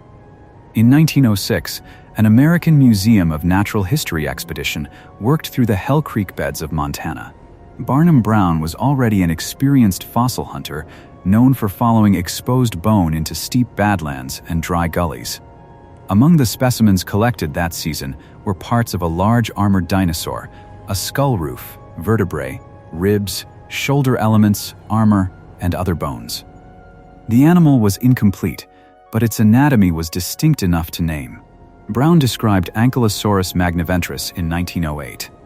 Ankylosaurus means fused lizard, referring to the extensive fusion and reinforcement of bones. Magniventris means great belly, a recognition of the broad trunk implied by the ribs. The name captured two features that still define the animal: a body held together with exceptional rigidity and a torso wide enough to support a huge digestive system. The type specimen did not include a tail club. That famous feature became associated with Ankylosaurus through later discoveries and comparison with relatives. Other specimens added skulls, parts of the tail, limbs, and armor, but no single individual has provided a complete skeleton. Every modern reconstruction is a composite informed by several fossils and by better-known ankylosaurids. This incompleteness is easy to forget because Ankylosaurus appears in books, films, games, and museum halls as a fully understood animal. Its outline is familiar: low head, broad back, rows of plates, and a huge club. The confidence of the image exceeds the fossil sample. Only a handful of specimens can be assigned securely to the genus, and several consist of isolated or partial elements. Size estimates have changed as researchers re-examined the proportions. Ankylosaurus was probably among the largest ankylosaurids, reaching roughly 7 to 8 meters in length, with some estimates extending higher. Mass estimates commonly fall in the range of several tons, perhaps around 5 to 8 tons depending on the reconstruction. Numbers beyond that should be treated cautiously because the complete torso and limb proportions are not preserved in one skeleton. The skull is the strongest anchor. It was exceptionally broad, wider across the rear than in many relatives, and low from top to bottom. The snout ended in a wide beak. Nostrils opened laterally. Large horn-like projections extended from the back corners of the skull, with smaller projections below. The surface was covered by fused ornamentation that obscured many original bone boundaries. A broad muzzle suggests bulk feeding. Ankylosaurus could sweep through low vegetation and collect large mouthfuls rather than selecting one stem at a time. Its teeth were small, even relative to those of some other ankylosaurs. This may indicate that the beak and gut did much of the work, with limited oral processing compared with hadrosaurs or ceratopsians. The small teeth were arranged in rows behind the beak, each crown carrying denticles along its edge. They could cut leaves and stems, but not grind them into fine pulp. Food moved toward a voluminous digestive tract where microbes fermented plant tissue. The broad ribs and deep abdomen gave that fermentation chamber space. The nostrils of Ankylosaurus are among its most unusual features. Instead of facing mostly forward, they open on the sides of the snout. Internal chambers expanded behind them. Air entering the skull likely followed a complex route before reaching the throat. The exact soft tissue path cannot be reconstructed with complete certainty, but the bones show that breathing was not direct. Heat exchange offers a practical explanation. Ankylosaurus lived in a warm seasonal climate and carried a massive body close to the ground. Its small brain sat inside a thick skull. Long nasal passages could cool blood and incoming air near the head while conserving moisture during exhalation. The function would have been especially important during activity or hot weather. A breath moves through the armored skull. Moist tissue lines each turn. Heat passes into the airflow. The animal exhales, and some moisture returns to the passages rather than disappearing into the dry air above a floodplain. The process repeats thousands of times during a day of feeding. Nothing about it is visible from the outside except the placement of two nostrils. The rear of the skull was heavily reinforced. Muscles, controlling the jaws and neck attached around the armor. The head remained relatively small compared with the torso, reducing the weight carried at the end of a short neck. Cervical armor protected the region behind it. Lowering the head aligned the skull, neck rings, and shoulder plates into a continuous defensive surface. A Tyrannosaurus bite could exert enormous force, but force must reach vulnerable tissue to be useful. Biting the top of an Ankylosaurus skull or shoulder risked contact with thick bone and keratin. The predator might aim for the neck, face, or limbs, but the low posture compressed those targets near the ground. The Ankylosaur's defense was designed to deny a clean angle. The body behind the skull was wider than most popular reconstructions once suggested. Ankylosaurus was not a narrow animal wearing plates. It was built around a broad ribcage and pelvis, with armor extending across a large horizontal surface. From above, it may have appeared almost oval through the torso, tapering toward the head and tail. This width increased stability. A low center of gravity and wide stance made the animal difficult to topple. It also created space for a large gut and provided room for muscle attachments along the back and hips. The cost was maneuverability in confined spaces. Ankylosaurus was better suited to pushing through low vegetation and open woodland than threading between tightly packed trunks. Its limbs are less completely known than the skull. Comparisons with relatives indicate short, robust forelimbs and strong hindlimbs, with the forequarters carrying a significant portion of the weight. The shoulder blades and upper arm bones supported large muscles. Feet spread the load across broad digits, useful on floodplain soils that could become soft after rain.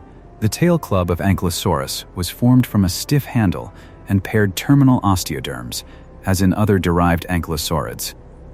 Known club material suggests a broad knob, although exact total dimensions vary by specimen and reconstruction. The distal vertebrae were interlocked and reinforced, limiting flexion while transmitting force from the muscular base. The tail base needed room to move. Muscles anchored around the pelvis pulled it from side to side. The broad torso and hips resisted the reaction force of a swing. An animal striking with several hundred kilograms of tail and armor could not remain stable unless the rest of the body formed an equally strong platform. The club was therefore not an attachment added to an ordinary dinosaur. The entire rear half of Ankylosaurus participated. Feet gripped the ground. Hindlimbs braced. Pelvic muscles accelerated the tail. Vertebrae controlled the arc. Tendons kept the handle stiff. Osteoderms carried the impact. A strike was a whole body movement. Popular reconstructions sometimes enlarge the knob beyond evidence or place it too high. In life, the club likely moved close to the ground, where it could strike the lower legs of a predator or the flanks of another ankylosaur. Its reach depended on tail length, body angle, and the freedom to swing. Vegetation and terrain mattered. No direct fossil records an Ankylosaurus club embedded in a Tyrannosaurus leg. Injuries on theropod bones have occasionally been proposed as possible club strikes, but such diagnoses are difficult. Fractures can result from falls, bites, or other accidents. The strongest direct evidence for club use currently comes from ankylosaur on ankylosaur damage in Zool, not from Ankylosaurus itself. Even so, mechanical capacity and ecological context make defensive use highly plausible. Tyrannosaurus was the only predator in the Hell Creek ecosystem large enough to threaten a healthy adult Ankylosaurus directly. Younger tyrannosaurs and smaller theropods could attack juveniles. The club gave adults a credible response, whether or not it evolved primarily for that purpose. A structure does not need a single evolutionary story. Ankylosaurus may have inherited a club shaped by millions of years of display, rivalry, and defense. In one encounter, it could warn another adult. In another, it could break the approach of a predator. Evolution preserves anatomy because of total reproductive success across many contexts, not because a feature belongs in one category. The body armor of Ankylosaurus is incompletely mapped. Isolated osteoderms include broad plates with keels, smaller rounded ossicles, and larger elements that likely occupied the neck, back, and flanks. Cervical half-rings protected the neck.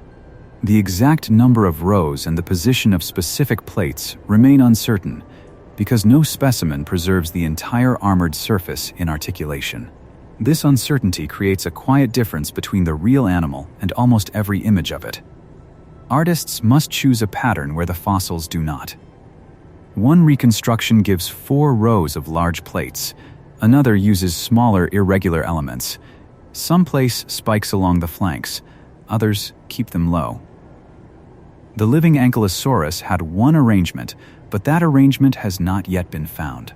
Keratin makes the problem larger. The visible outlines of plates may have extended beyond bone. Smooth osteoderms could carry textured sheaths. Horn cores at the rear of the skull were probably longer in life. Color could emphasize or conceal patterns. The fossil provides structure, not the complete surface. Comparisons with Borealopelta show that osteoderms could carry distinct keratin coverings and scales between them. Comparisons with Zool show how armor formed organized rows along the flanks. Ankylosaurus probably shared the general principle of a patterned mosaic, but its specific arrangement should not be copied directly from either animal. The skin beneath and between plates needed flexibility and sensation. Nerves detected pressure and injury. Blood vessels supplied tissue. Scales reduced water loss and protected the surface from abrasion. Parasites could gather in folds. Mud could dry between osteoderms. The armor was part of an active skin, not a layer separated from ordinary biology. A bite that failed to penetrate bone could still bruise muscle beneath it. The force might crack keratin or tear connective tissue. Repeated impacts could damage the edges of plates. Infection could enter through the skin.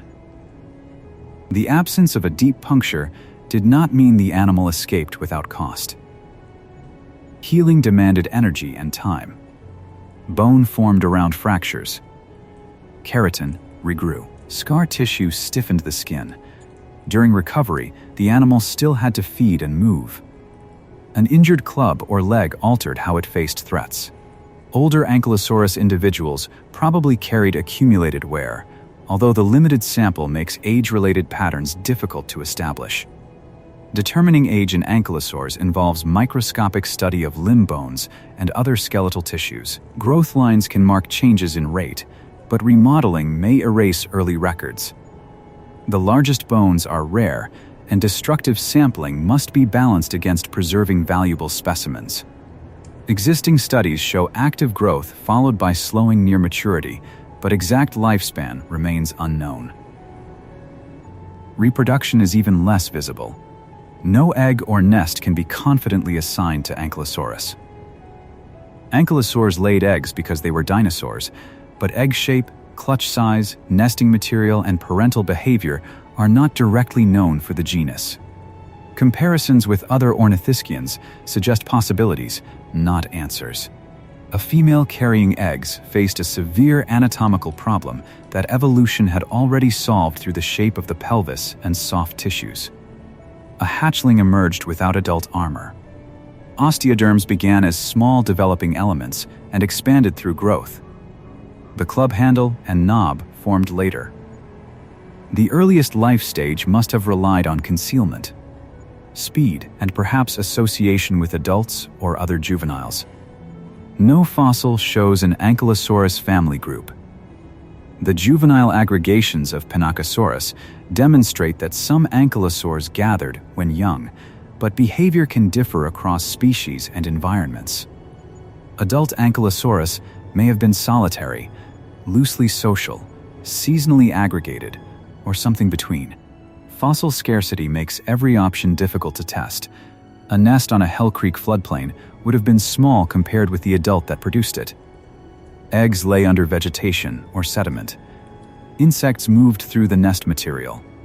Rain darkened the soil. Nearby, the broad feet of an adult left prints many times wider than a hatchling's body. None of that scene has yet been preserved together. Rarity defines much of what is known about Ankylosaurus. Triceratops skulls and bones are common in parts of the Hell Creek Formation. Edmontosaurus is represented by numerous skeletons and bone beds. Tyrannosaurus, though an apex predator, is known from more useful skeletons than Ankylosaurus. The armored herbivore appears only occasionally. Rarity in rock can arise in several ways. The animal may have been genuinely uncommon. It may have lived in upland habitats where erosion removed carcasses instead of burying them. It may have occupied parts of the coastal plain that are less exposed today. Its broad carcass may have disarticulated in ways that made identification difficult. Each explanation leaves the same immediate result: few bones. Some researchers have proposed that Ankylosaurus favored inland or upland environments, while nodosaurids such as Edmontonia or Denversaurus occupied lower coastal settings. Muzzle differences and local occurrence offer limited support for ecological separation, yet the data are too sparse for a sharp boundary. Rivers moved animals and bones across habitats. The formations yielding Ankylosaurus represent portions of a vast region rather than one identical ecosystem.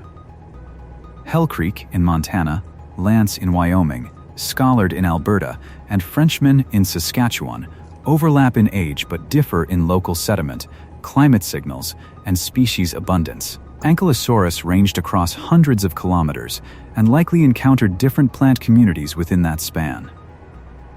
Near the end of the Cretaceous, western North America had warm temperate to subtropical conditions with pronounced seasons.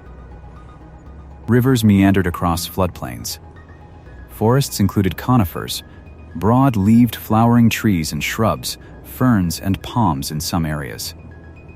Wildfires occurred. Storms and floods repeatedly reshaped channels. The landscape was green, but not uniformly wet. Ankylosaurus lived in a world much closer to the present in plant composition than the Jurassic forests of Stegosaurs. Flowers had diversified. Insects visited them. Deciduous leaves fell seasonally. Birds moved through branches. Mammals sheltered in roots and burrows. Yet beneath those trees walked an animal carrying a body plan with origins in the Middle Jurassic. This long continuity is part of what makes Ankylosaurus remarkable. It was both ancient and current within its own time. The basic strategy of dermal armor had persisted for nearly 100 million years, but the species itself belonged to the final, changing ecosystems of the Mesozoic. It was not a relic untouched by evolution. It was a late specialization. Across the floodplain, Tyrannosaurus represented another late specialization. Its skull was deeper and more powerfully built than those of earlier large theropods. Thick teeth could withstand high forces. Its senses were acute. The popular pairing of Tyrannosaurus and Ankylosaurus is not invented, they truly overlapped. But the details of their encounters remain unwritten. The predator may have ignored most healthy adults. It may have scavenged carcasses more often than it attacked. It may have tested individuals during drought, after injury, or in confined ground. Ankylosaurus may have responded by turning, lowering the head, and clearing the tail. The fossil record preserves both animals, but not a single confirmed moment between them. That absence is important. Paleontology can establish possibility without turning possibility into routine behavior. A tail club capable of breaking bone, a predator capable of crushing bone, and overlapping geography create a credible confrontation. They do not prove that every Ankylosaurus spent its life fighting Tyrannosaurus. Most days were feeding days. Most movements were between plants and water. Most uses of the tail were balance, signaling, or clearing space. The club existed even when it was not swung. Its value may have been measured partly in attacks that never occurred, because the predator recognized the risk. On one of those ordinary days, an Ankylosaurus lowers its broad muzzle into vegetation beside a channel. Mud presses around the front feet. Small teeth cut stems behind the beak. The tail rests in a shallow curve, its knob lying just above the ground. Across the water, something large moves between trees, but it does not come closer. The Hell Creek floodplain changed with the season. During wetter months, channels filled and spread across low ground. Water carried sand, silt, leaves, and branches into new bends. Pools formed behind natural levees. Ferns thickened along disturbed banks. In drier months, exposed mud hardened and cracked. Animals followed permanent water as smaller ponds disappeared. Ankylosaurus did not experience this landscape as a map of formations. It encountered smell, temperature, footing, and distance. A river channel could be a source of water in the morning and a barrier after a storm. A patch of low shrubs could provide hours of feeding, then become exhausted. Wind carried smoke from fires and the odor of carcasses across open ground. Plant fossils from the latest Cretaceous of western North America include conifers, ferns, horsetails, palms, and a wide range of flowering plants. Local communities varied with soil and moisture. River margins supported dense growth. Better drained ground carried more open woodland. Ankylosaurus, with its broad muzzle and low feeding height, probably moved through several of these settings rather than depending on one plant species. Its beak could crop leaves, soft twigs, fruiting structures, and perhaps roots or fallen material if easily reached. Claims about specific foods should remain general because no stomach contents are known for Ankylosaurus. Borealopelta shows fern selection in one nodosaur more than 40 million years earlier, not the exact diet of every armored dinosaur. Coprolites are another possible source of diet evidence, but assigning a fossil dropping to a particular herbivore is difficult without a close association. Plant fragments inside a coprolite may reveal chewing and digestion, yet several dinosaur species shared the same habitat. For Ankylosaurus, skull shape and tooth wear remain the stronger guides. Feeding likely occupied much of the day. A multi-ton herbivore needs continuous intake even with fermentation. The head moved in repeated arcs close to the ground. The beak closed. The neck shifted forward.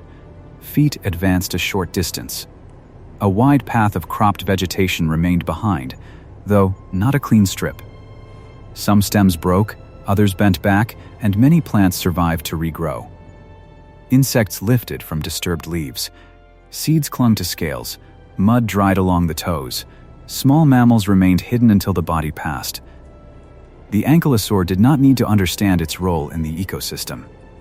By feeding and walking, it opened patches, carried spores, crushed dead wood, and created trails used by smaller animals. Unlike elephants, Ankylosaurus probably could not push over large trees with the head or strip bark efficiently. Its low posture and small teeth limited those behaviors. It influenced vegetation at ground level, where repeated browsing could suppress some plants and favor others. A locally common group of ankylosaurs would have shaped the understory even if each individual moved slowly. How many Ankylosaurus lived together is unknown. Adult fossils do not form clear herds. The species may have been solitary for much of the year, with temporary gatherings near water or during reproduction. Large herbivores can maintain loose contact over distance without moving in dense groups. Low-frequency calls, scent, and tracks could reveal the presence of others. The skull surface may have supported glands or scent-bearing skin, but soft tissue evidence is absent. Crocodilians and birds use sound and posture extensively, while many living reptiles also rely on chemical cues. Ankylosaurs belonged within that broad archosaur heritage. Their communication probably combined more than one sense. A tail club could communicate without striking. Slow lateral movement exposed its size. The animal could angle its body, present the flank armor, or scrape the knob through vegetation.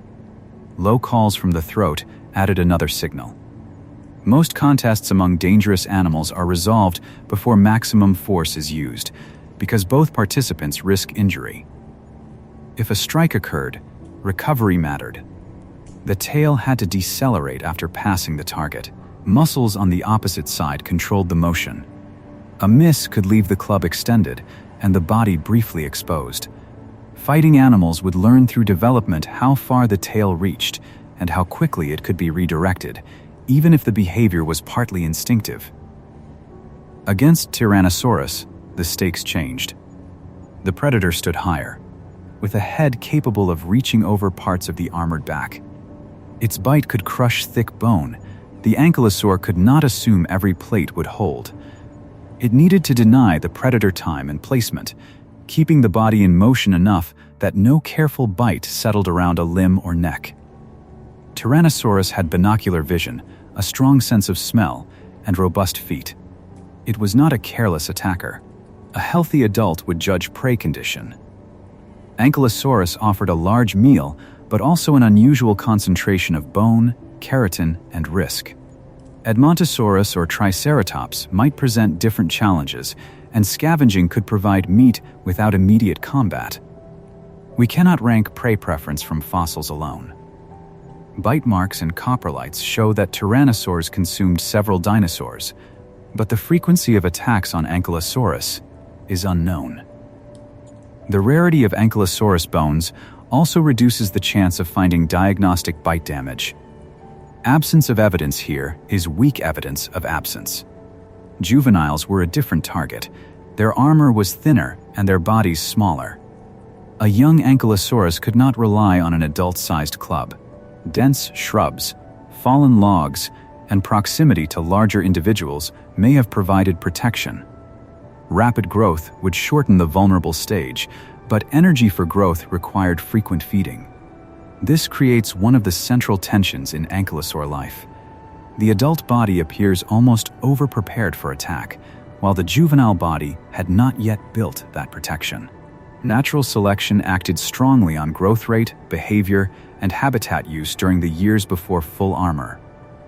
A lineage cannot survive only through the strength of its oldest members. The young also faced crocodilians near water, medium-sized theropods, disease, drought, and accidental injury. Small osteoderms did not stop every bite. The safest strategy may have been to remain in cover and move at times when large predators were less active. Whether parents guarded offspring is unknown. A hatchling could pass beneath vegetation that an adult flattened. Its scales were new, its beak small, its tail flexible. The future club existed only as a developmental program in bone and tissue. For the first months, survival depended on being difficult to find. Growth changed the animal's ecology.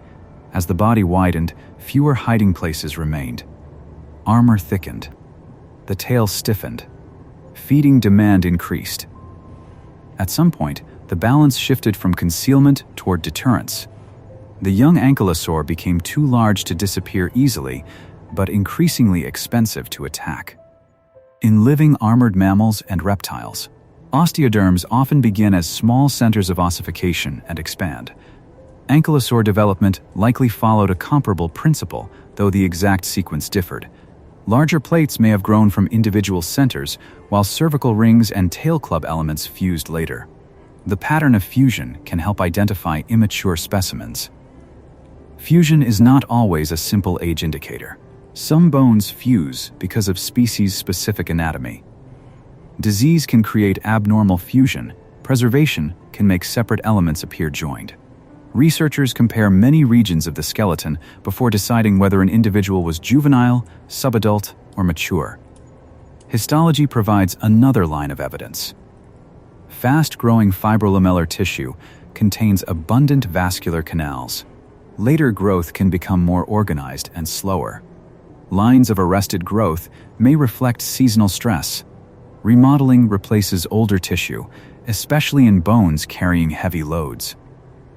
Ankylosaurs show a growth strategy closer to other dinosaurs than to slow-growing modern reptiles. This supports a body that reached large size within years or decades, not centuries. Exact rates remain debated, and no complete growth series exists for Ankylosaurus. But rapid juvenile growth would help explain how vulnerable hatchlings became multi-ton adults within a practical reproductive lifespan. Every kilogram of adult armor began as food. Carbon fixed by plants entered the mouth. Microbes released energy. Blood carried minerals and nutrients to growing tissues. Bone formed in the skin, skull, tail, and limbs. A fortress was assembled from ferns, leaves, water, and time. Seasonal scarcity could leave marks in that process. During drought, growth slowed. Reproduction might be delayed. Wounds healed more slowly. Individuals with access to reliable habitat gained an advantage. The broad geographic range of Ankylosaurus suggests it tolerated variation, but not every local population would have experienced the same conditions. Fire changed the floodplain rapidly. Flames moved through dry understory and fallen leaves, especially where storms brought lightning without sustained rain. Large animals could walk away from many fires, but wind shifts trapped the slow or injured. Smoke reduced visibility and irritated lungs. Ash covered food and water.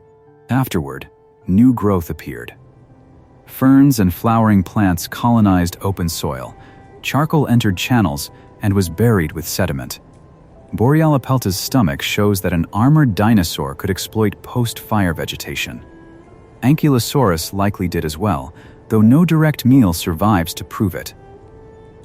Armor after a fire would be darkened with soot. Keratin could scorch at the edges without destroying the bone beneath. Mud from a channel cooled the feet and belly.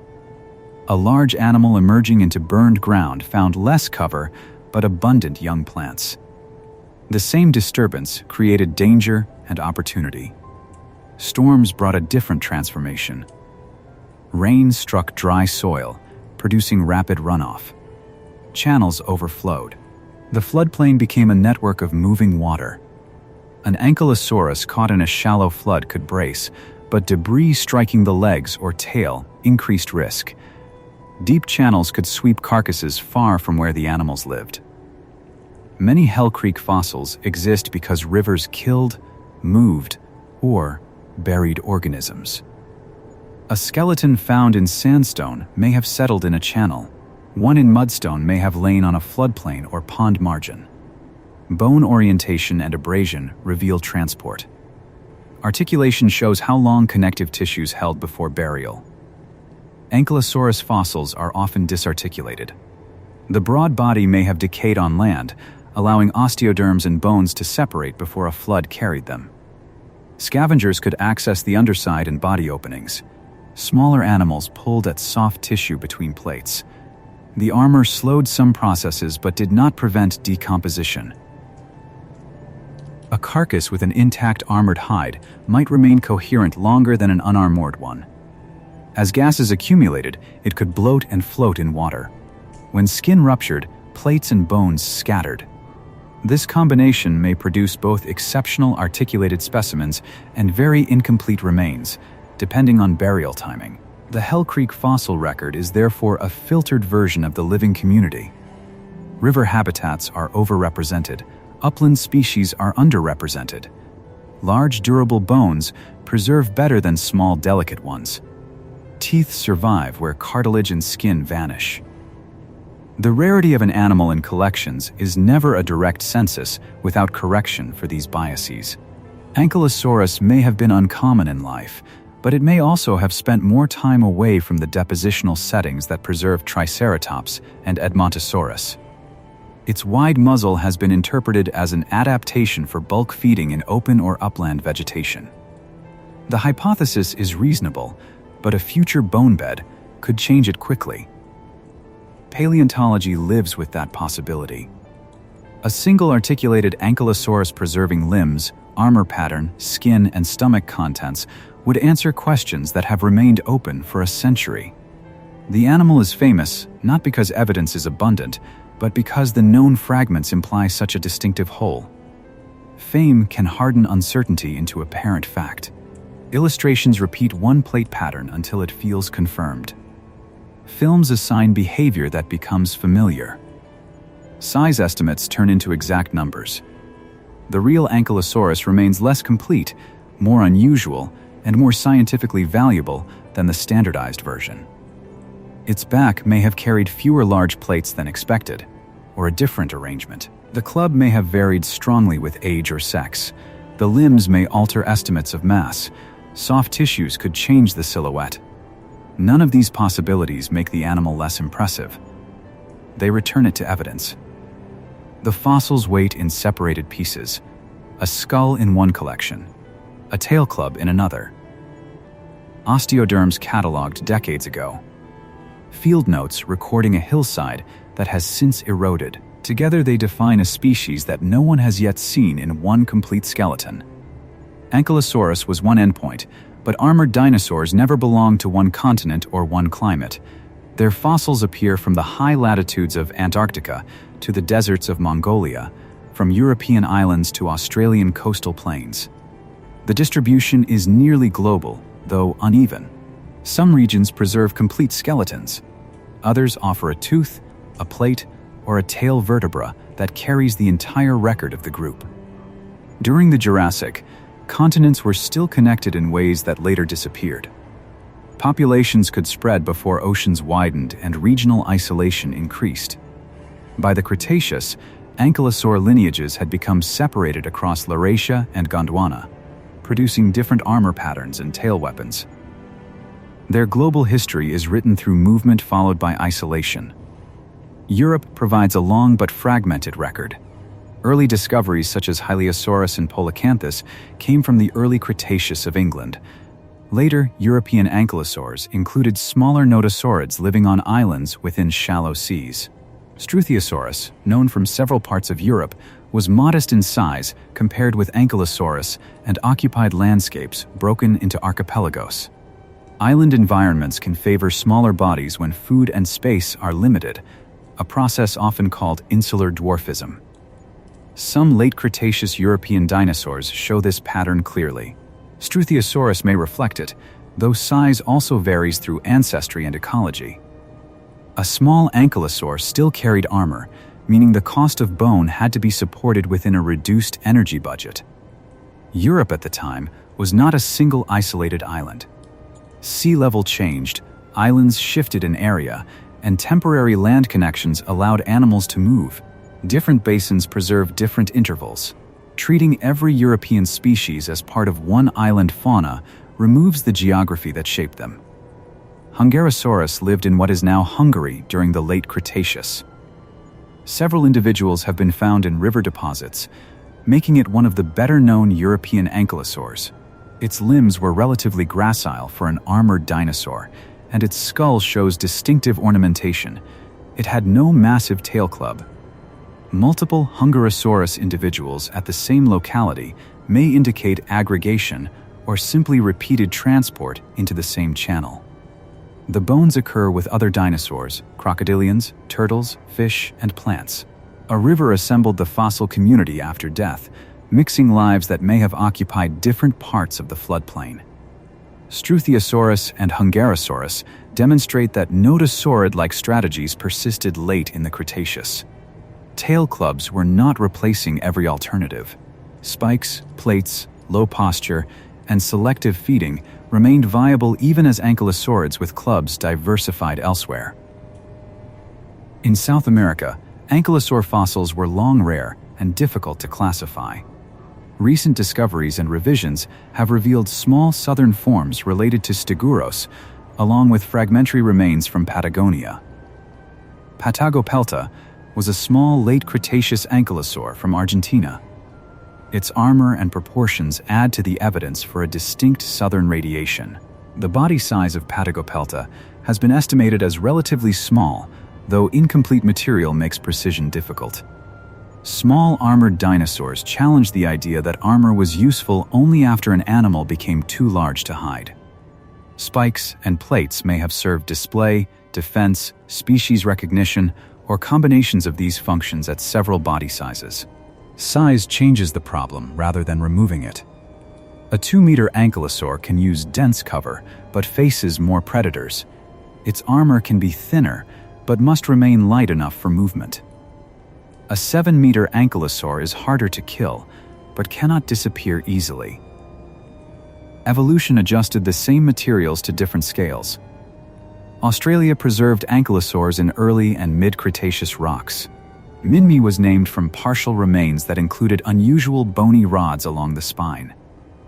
A more complete specimen once referred to Minmi was later named Kunbarasaurus after detailed study of its skull. The animal was lightly built compared with northern late Cretaceous ankylosaurids and lacked a giant club. Kunbarasaurus had a skull with a relatively direct nasal passage compared with more derived ankylosaurs. Its inner ear and brain case preserve a combination of primitive features. Armor included small ossicles and larger plates, with elements also protecting the belly. The skeleton helps show what an ankylosaur could look like before the extreme fusion and widening seen in Ankylosaurus. Cretaceous Australia lay at high southern latitudes, connected to Antarctica for much of the period. Winters brought long darkness or low light, though climates were milder than modern Antarctica. Plants continued to grow seasonally. Dinosaurs living there managed cold intervals, changing food supply and polar day length. An armored dinosaur moving through a southern forest under weeks of dim winter light expands the group beyond the familiar hot floodplain. Frost may have occurred in some regions. Rivers carried ice-cold water during seasonal lows. Conifers and ferns grew under a sky where the sun barely rose. Armor persisted there too. Whether osteoderms helped retain heat is uncertain. A large body loses heat slowly, while small southern ankylosaurs faced greater thermal challenges. Skin, fat, metabolism, behavior, and shelter all mattered. The fossil record does not preserve insulation clearly in ankylosaurs, and there is no firm evidence for a covering of feathers over the armored body. Early theriophorans may have had simple filamentous coverings in parts of the body, as some ornithischians did, but direct evidence is lacking for the classic ankylosaur genera. Reconstructions should therefore avoid presenting either complete nakedness or heavy feathering as certain. Scales and keratin are directly supported in exceptional specimens. Antarctica adds another version. Antarctopelta lived near the end of the Cretaceous and was the first dinosaur discovered on the continent. Only part of the skeleton is known, including teeth, jaw fragments, vertebrae, limb elements, and armor. Its tail anatomy now appears consistent with the flattened weapons seen in Stegosaurus. Excavating such fossils is slow. Rock remains frozen for much of the year. Field seasons are short. Weather closes access. A specimen that would take weeks to remove elsewhere can require several expeditions. The scientific record of Antarctic dinosaurs is limited partly by what the continent allows researchers to reach. These southern forms reveal that the old two-family picture is incomplete. Ankylosauridae and Nodosauridae remain major branches, but early and Gondwanan species do not always fit neatly within them. Ankylosaurs show a separate experiment with tail weaponry. Spicamelus pushes elaborate armor deep into the Jurassic. New fossils repeatedly expose branches that the northern Cretaceous record had hidden. The tree of ankylosaur evolution now looks less like a ladder and more like a spreading set of paths. Some branches enlarge shoulder spikes. Some fuse pelvic shields. Some stiffen the tail. Some add a knob. Some flatten the tail into blades. Some reduce body size on islands. Others expand into the multi-ton proportions of Ankylosaurus. The common foundation remains recognizable. Four-legged herbivory. A low head. Osteoderms arranged across the body. A broad trunk. Reinforced skulls. But the details show that this foundation was flexible. Ankylosaurs were not one defensive machine repeated for 100 million years. Their diversity also changed through time. Jurassic ankylosaurs are rare, but already specialized.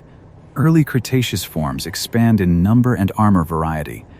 Late Cretaceous ankylosaurids develop some of the largest clubs and broadest skulls, while nodosaurids persist without them. Southern lineages retain smaller bodies and distinctive tails. Why did dermal armor evolve so extensively in this lineage? Predation remains the most obvious pressure. Bone in the skin reduces injury from bites and claws, yet early extravagant structures, variation among species, and evidence of combat indicate that display and competition also shaped the result.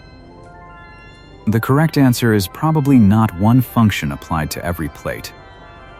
Armor can begin as defense and become a signal because only healthy animals can grow it.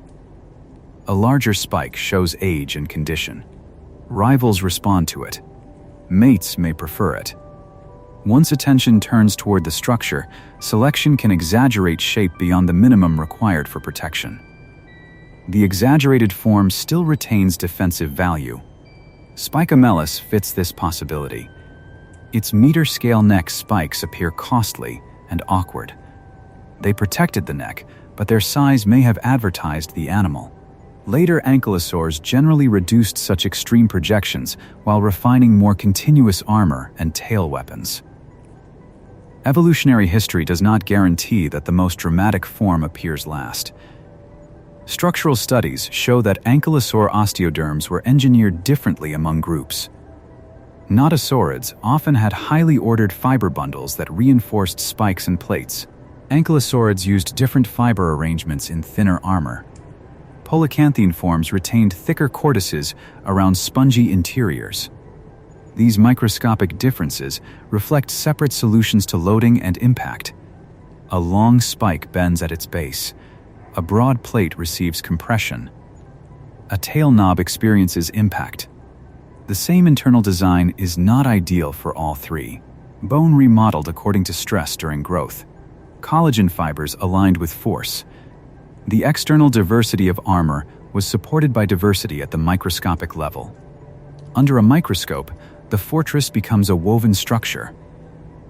Mineral surrounds spaces where blood vessels once ran. Fiber bundles cross in layers.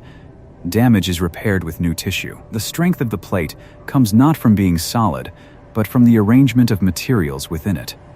Living ankylosaurs likely differed in armor color and texture. Keratin can be pale, dark, banded, or stained by soil. Blood flow and skin pigments alter appearance. Juveniles may have carried patterns that changed with age.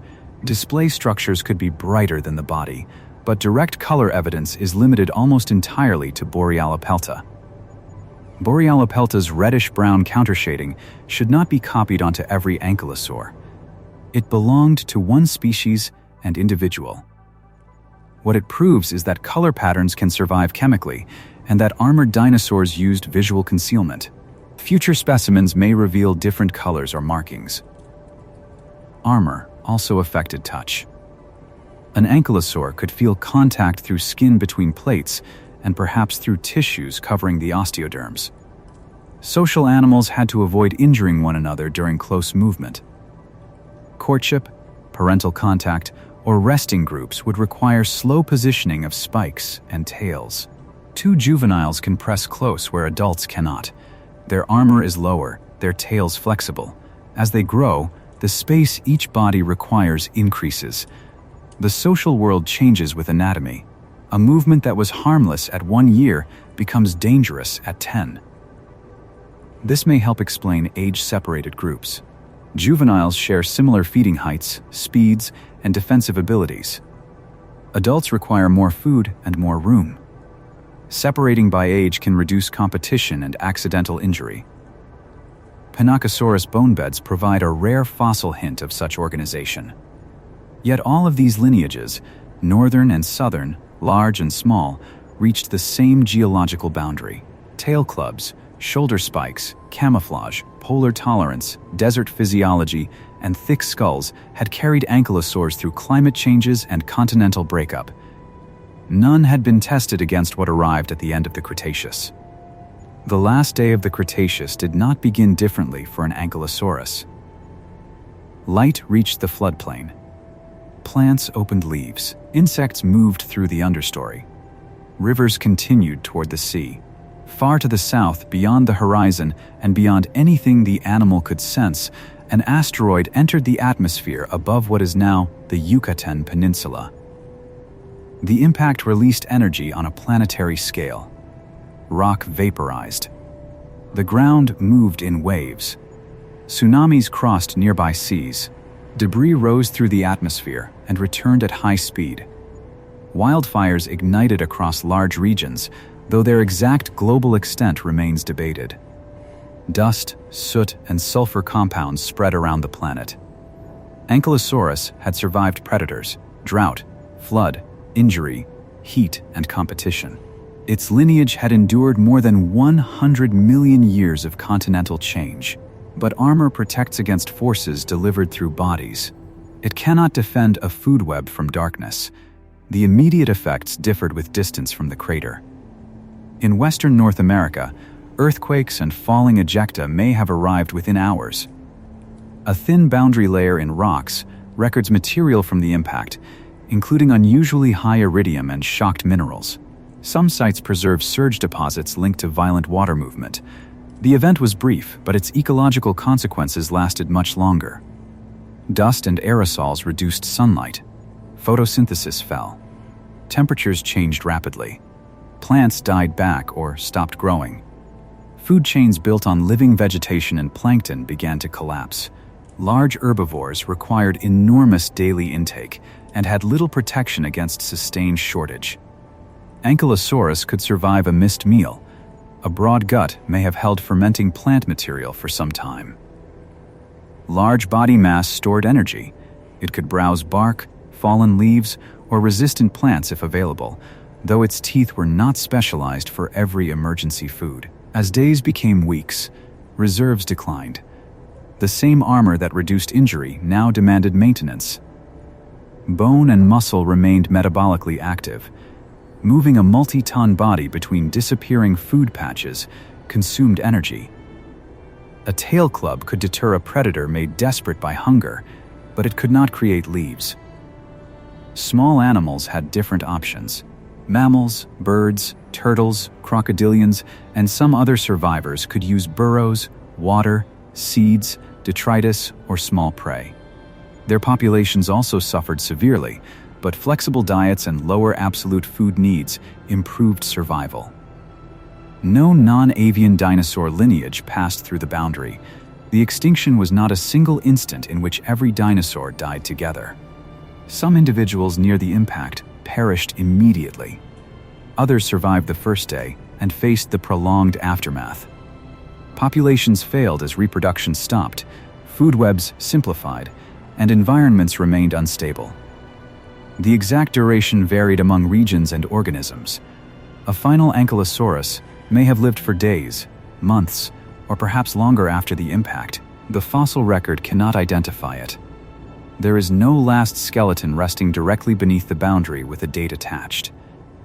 The species disappears because younger rocks no longer contain its bones. Somewhere, the final animal lowered its head to plants that would not recover in time. Its armor still covered the back. The club remained intact. The nasal passages still cooled each breath. The body carried every successful adaptation of its ancestors, and none of them was designed for the loss of the sun. This ending can make the entire history seem like a march toward failure. It was not. 100 million years is an immense span of success. Ankylosaurs survived changing climates, shifting continents, new predators, new plants, and repeated ecological turnover. Their extinction was not evidence that armor failed.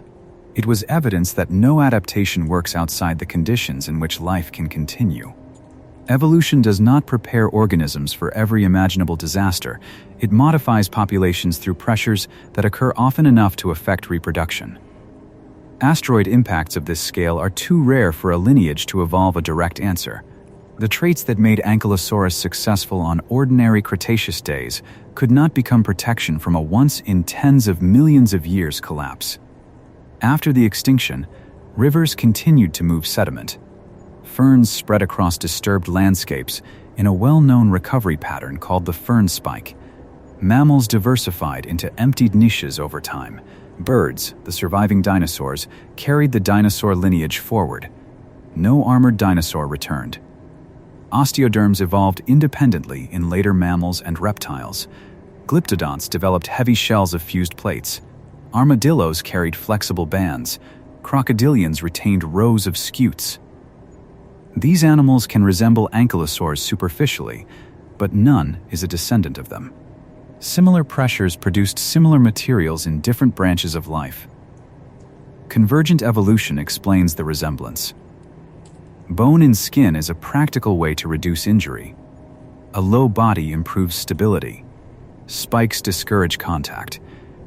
Yet the internal anatomy, ancestry, and ecological history differ. An armadillo is not a miniature ankylosaur any more than a dolphin is an ichthyosaur. The closest living connection to Ankylosaurus is not an armored mammal, it is a bird. Both inherited deep features of the dinosaur body, including aspects of growth, respiration, and reproduction, though their lineages separated far back in the Jurassic. A sparrow carries none of the armor, but it belongs inside Dinosauria, while an armadillo does not. This can feel counterintuitive because extinction changes appearance. The surviving dinosaur line became small, feathered, and capable of flight. The armored branch vanished completely. Classification follows ancestry rather than visual similarity, allowing a living bird to be closer to Ankylosaurus than any living reptile with osteoderms. What remains of the armored dinosaurs is geological. Bone minerals persist in sandstone and mudstone. Impressions record scales. Organic residues mark pigment. Toothware records feeding. Pathologies record injury. Sediment records the river, dune, seafloor, or flood that buried the body. Finding those remains begins with erosion. Rain enters cracks. Frost expands them. Wind removes grains. A piece of bone reaches the surface after millions of years underground. From that moment, exposure becomes dangerous. Sun, water, plants, and footsteps can destroy a fossil quickly if no one recognizes it. An osteoderm may appear first as a curve of brown material in gray rock. Its texture differs from the surrounding sediment. A field worker brushes away loose grains and follows the edge. More armor appears. The question changes from what is this bone to how much of the animal remains below. Excavation proceeds slowly. The surface is mapped. Sediment is removed with awls, brushes, and small tools. Fragile areas receive consolidant. A trench separates a block from surrounding rock.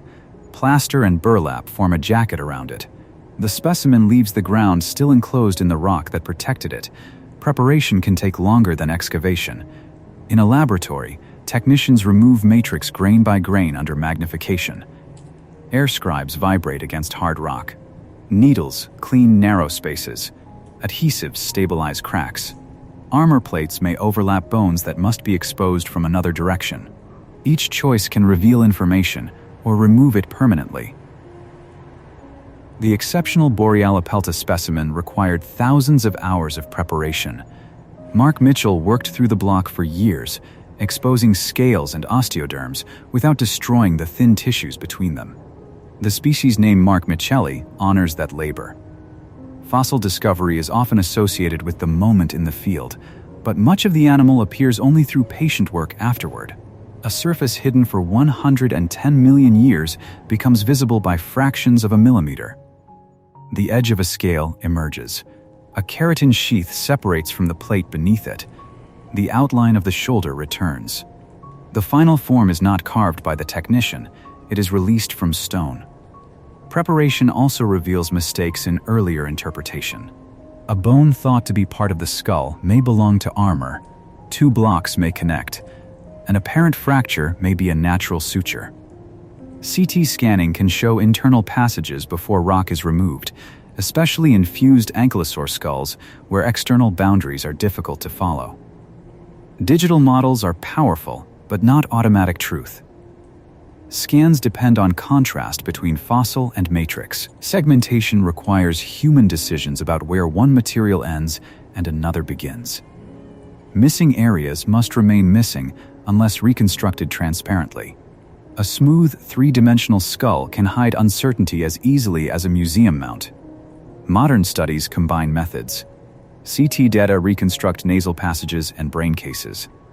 Finite element models estimate stress during feeding. Histology reveals growth and fiber arrangement. Chemical analysis tests pigment and stomach contents. Phylogenetic matrices compare hundreds of anatomical features.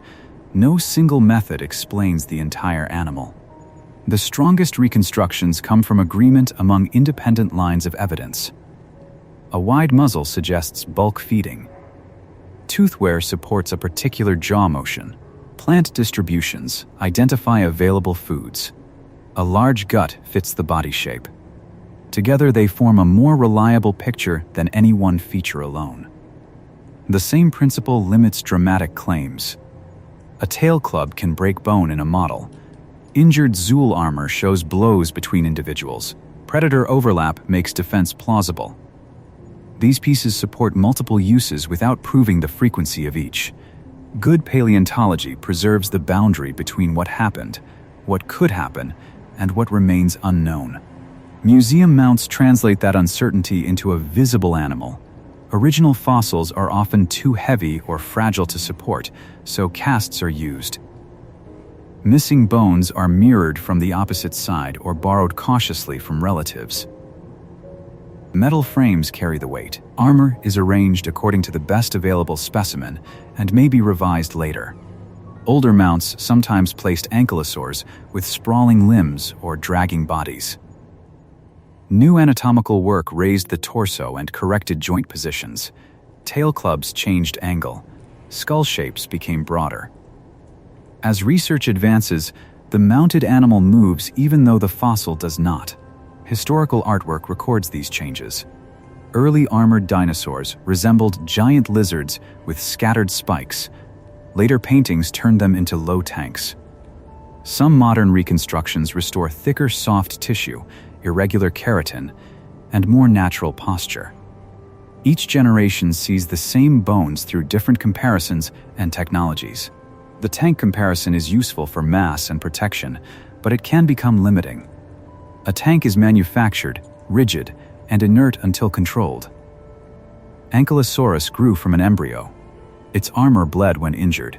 It breathed, digested, learned distances, responded to others, and changed through age. The living animal was softer and more complicated than the metaphor. Beneath every plate was skin. Beneath the skin was muscle, blood, and heat.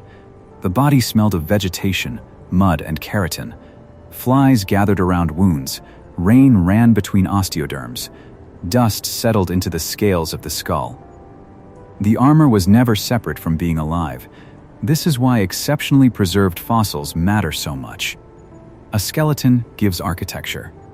Skin gives the boundary of the body. Stomach contents give a meal. Pigment gives an interaction with light. Healed armor gives behavior. Together they move the animal away from a diagram and toward an organism. They also reveal how much is normally lost. Most Ankylosaurus fossils are stripped to hard parts and scattered. The complete pattern of skin, color, muscle, organs, and behavior has vanished. A reconstruction is built around absence as much as presence. The gaps should not be filled with emptiness. Comparative anatomy can estimate muscles. Living archosaurs provide respiratory and behavioral context. Related ankylosaurs show armor arrangement. Biomechanics tests motion. But each inference needs a visible foundation. The goal is not to avoid imagination, it is to keep imagination tied to evidence. New discoveries will continue to change the group. Spicamelus already moved elaborate armor and tail specialization deep into the Jurassic. Stegosaurus revealed a tail weapon no one predicted. The Pinacosaurus larynx opened a new route into dinosaur sound. Zool preserved injuries that changed how tail clubs are interpreted. Ankylosaurus itself may still be waiting for an equivalent specimen. A complete individual could settle questions about limb proportions, armor rows, club size, and body mass. Skin might reveal whether the plates carried large sheaths. A stomach could identify late Cretaceous foods. A juvenile could show the timing of club development. The probability of finding all of this in one skeleton is low, but paleontology has repeatedly produced fossils that seemed unlikely until they were exposed. The rock record is incomplete, not empty. Billions of animals lived without fossilizing, yet enough survived in stone to reconstruct a lineage across 100 million years. A rib with fused spikes in Morocco. A flattened tail in Chile. A larynx in Mongolia. A final meal in Alberta. A broad skull in Montana. Each specimen preserves a different part of the whole. Ankylosaurus remains the most famous name among them, but it should not overshadow the diversity that made it possible. Without Solidosaurus and early Theriophorans, there is no armored foundation. Without Jurassic ankylosaurs, no early experiment with spikes and tails. Without nodosaurids, no evidence that a club was only one successful defense. Without southern forms, the global story appears falsely uniform. The title Armored Dinosaur describes a shared condition, not a single shape. Armor can be a row of scutes or a continuous mosaic. It can rise into a shoulder spine, spread into a pelvic shield, fuse to a rib close around the neck, or gather at the tail.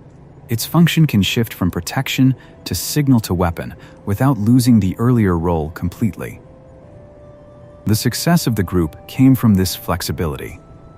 Ankylosaurs entered changing ecosystems without abandoning the core strategy. Their skulls widened or narrowed, their teeth met differently, their nasal passages lengthened, their bodies grew or shrank.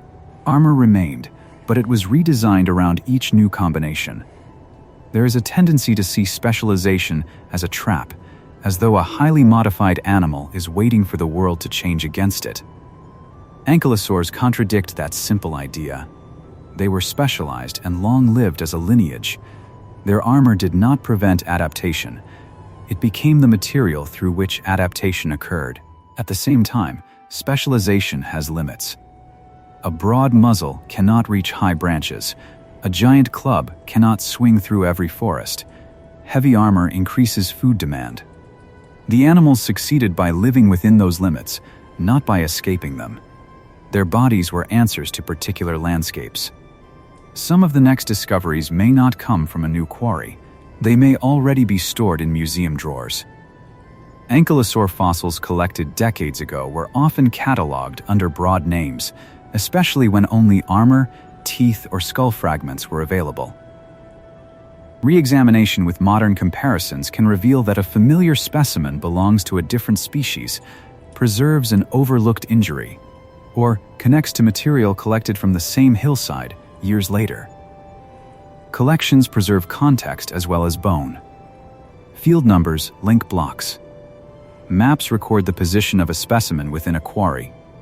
Notes describe whether plates were articulated, whether roots crossed the skeleton, and which side faced upward. A fossil removed from its records loses much of its scientific value because anatomy alone cannot always reconstruct burial, age, or association. This is especially important for armor.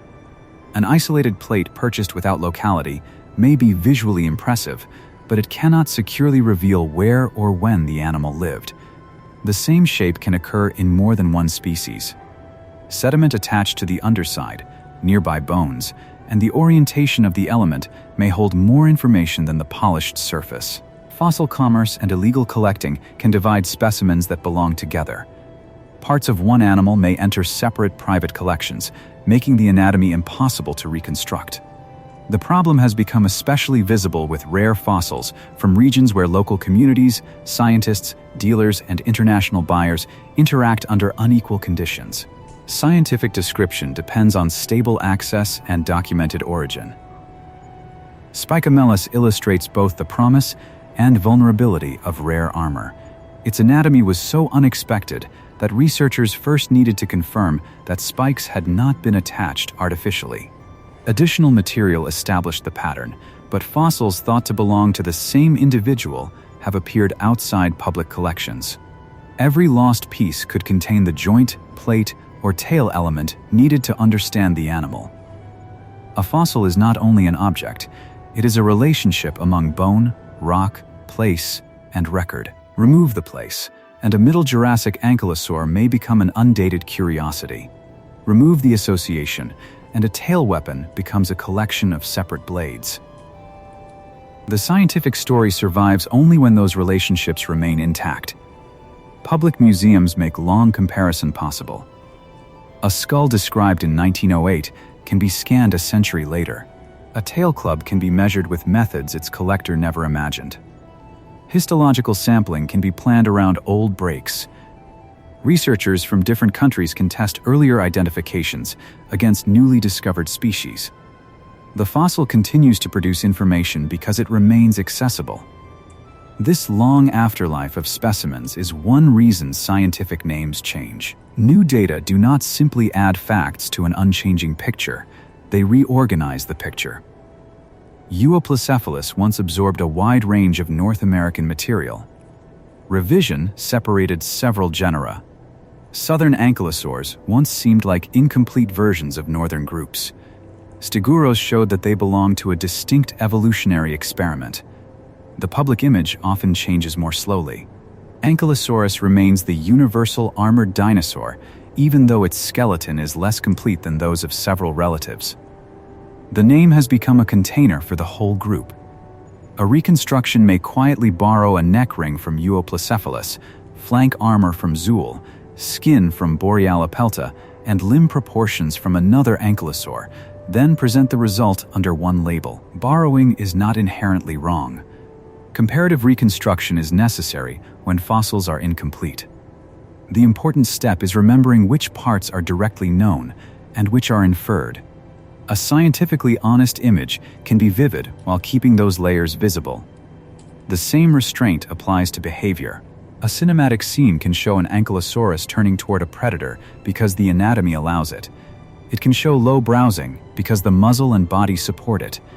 It can include a deep call because the broader group preserves specialized vocal anatomy, but the exact sound should remain an interpretation. Evidence sets the boundaries within which imagination moves. Inside those boundaries, the animal becomes more convincing, not less. It does not need to roar constantly, fight every predator, or swing the club with each step. It can stand in rain. It can choose one patch of plants over another. It can rest with the tail curved beside the body. Ordinary behavior gives the armor scale, because most of life happens when weapons are not being used. A reconstruction that allows stillness also reveals physiology. The sides of the torso expand with breath. Heat leaves through moist air and skin. Fermentation continues in the gut. Blood enters the osteoderms. Muscles maintain posture even when the animal appears motionless. The broad shape is not dormant. It is working continuously. This hidden activity is what the fossil cannot preserve directly. Bone records the pathways and attachment points, but not the pulse moving through them.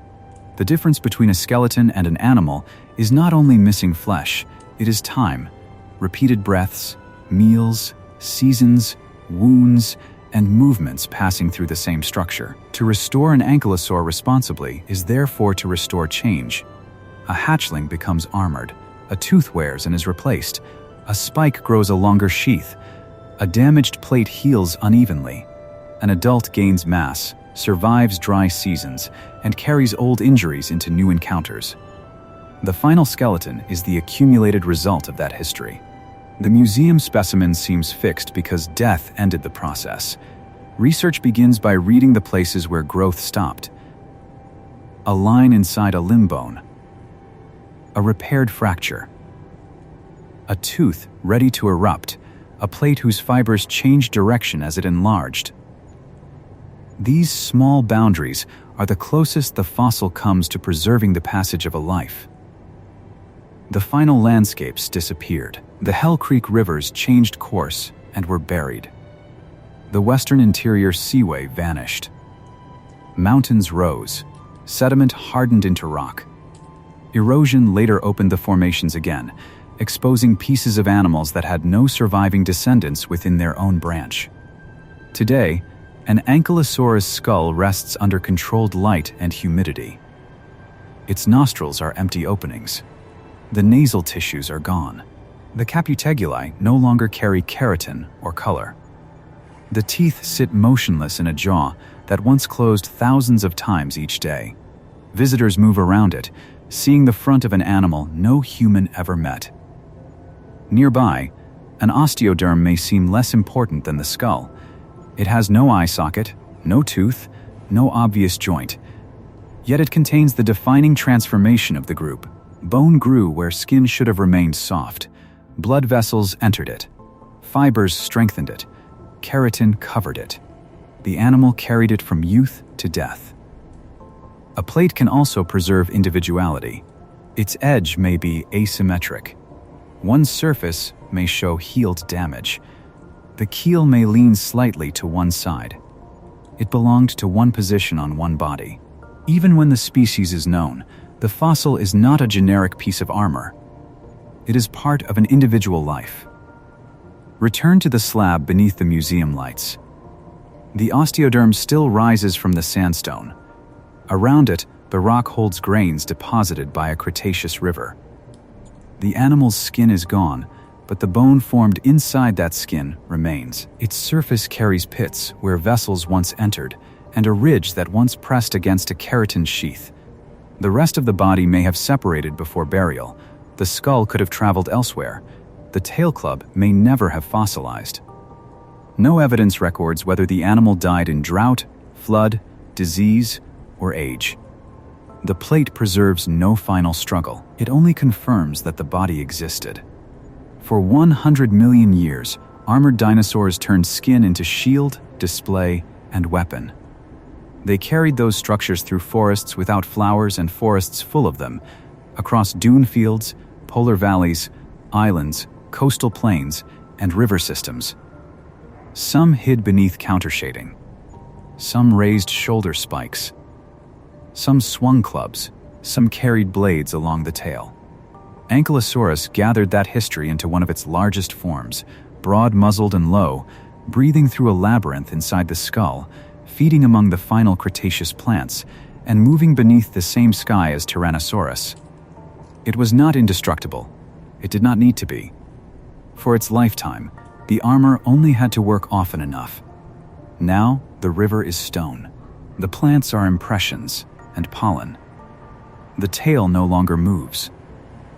But in the rough surface of one osteoderm, the architecture of the animal is still present, not as a symbol of invulnerability, but as the remains of a living body that carried its defenses everywhere it went.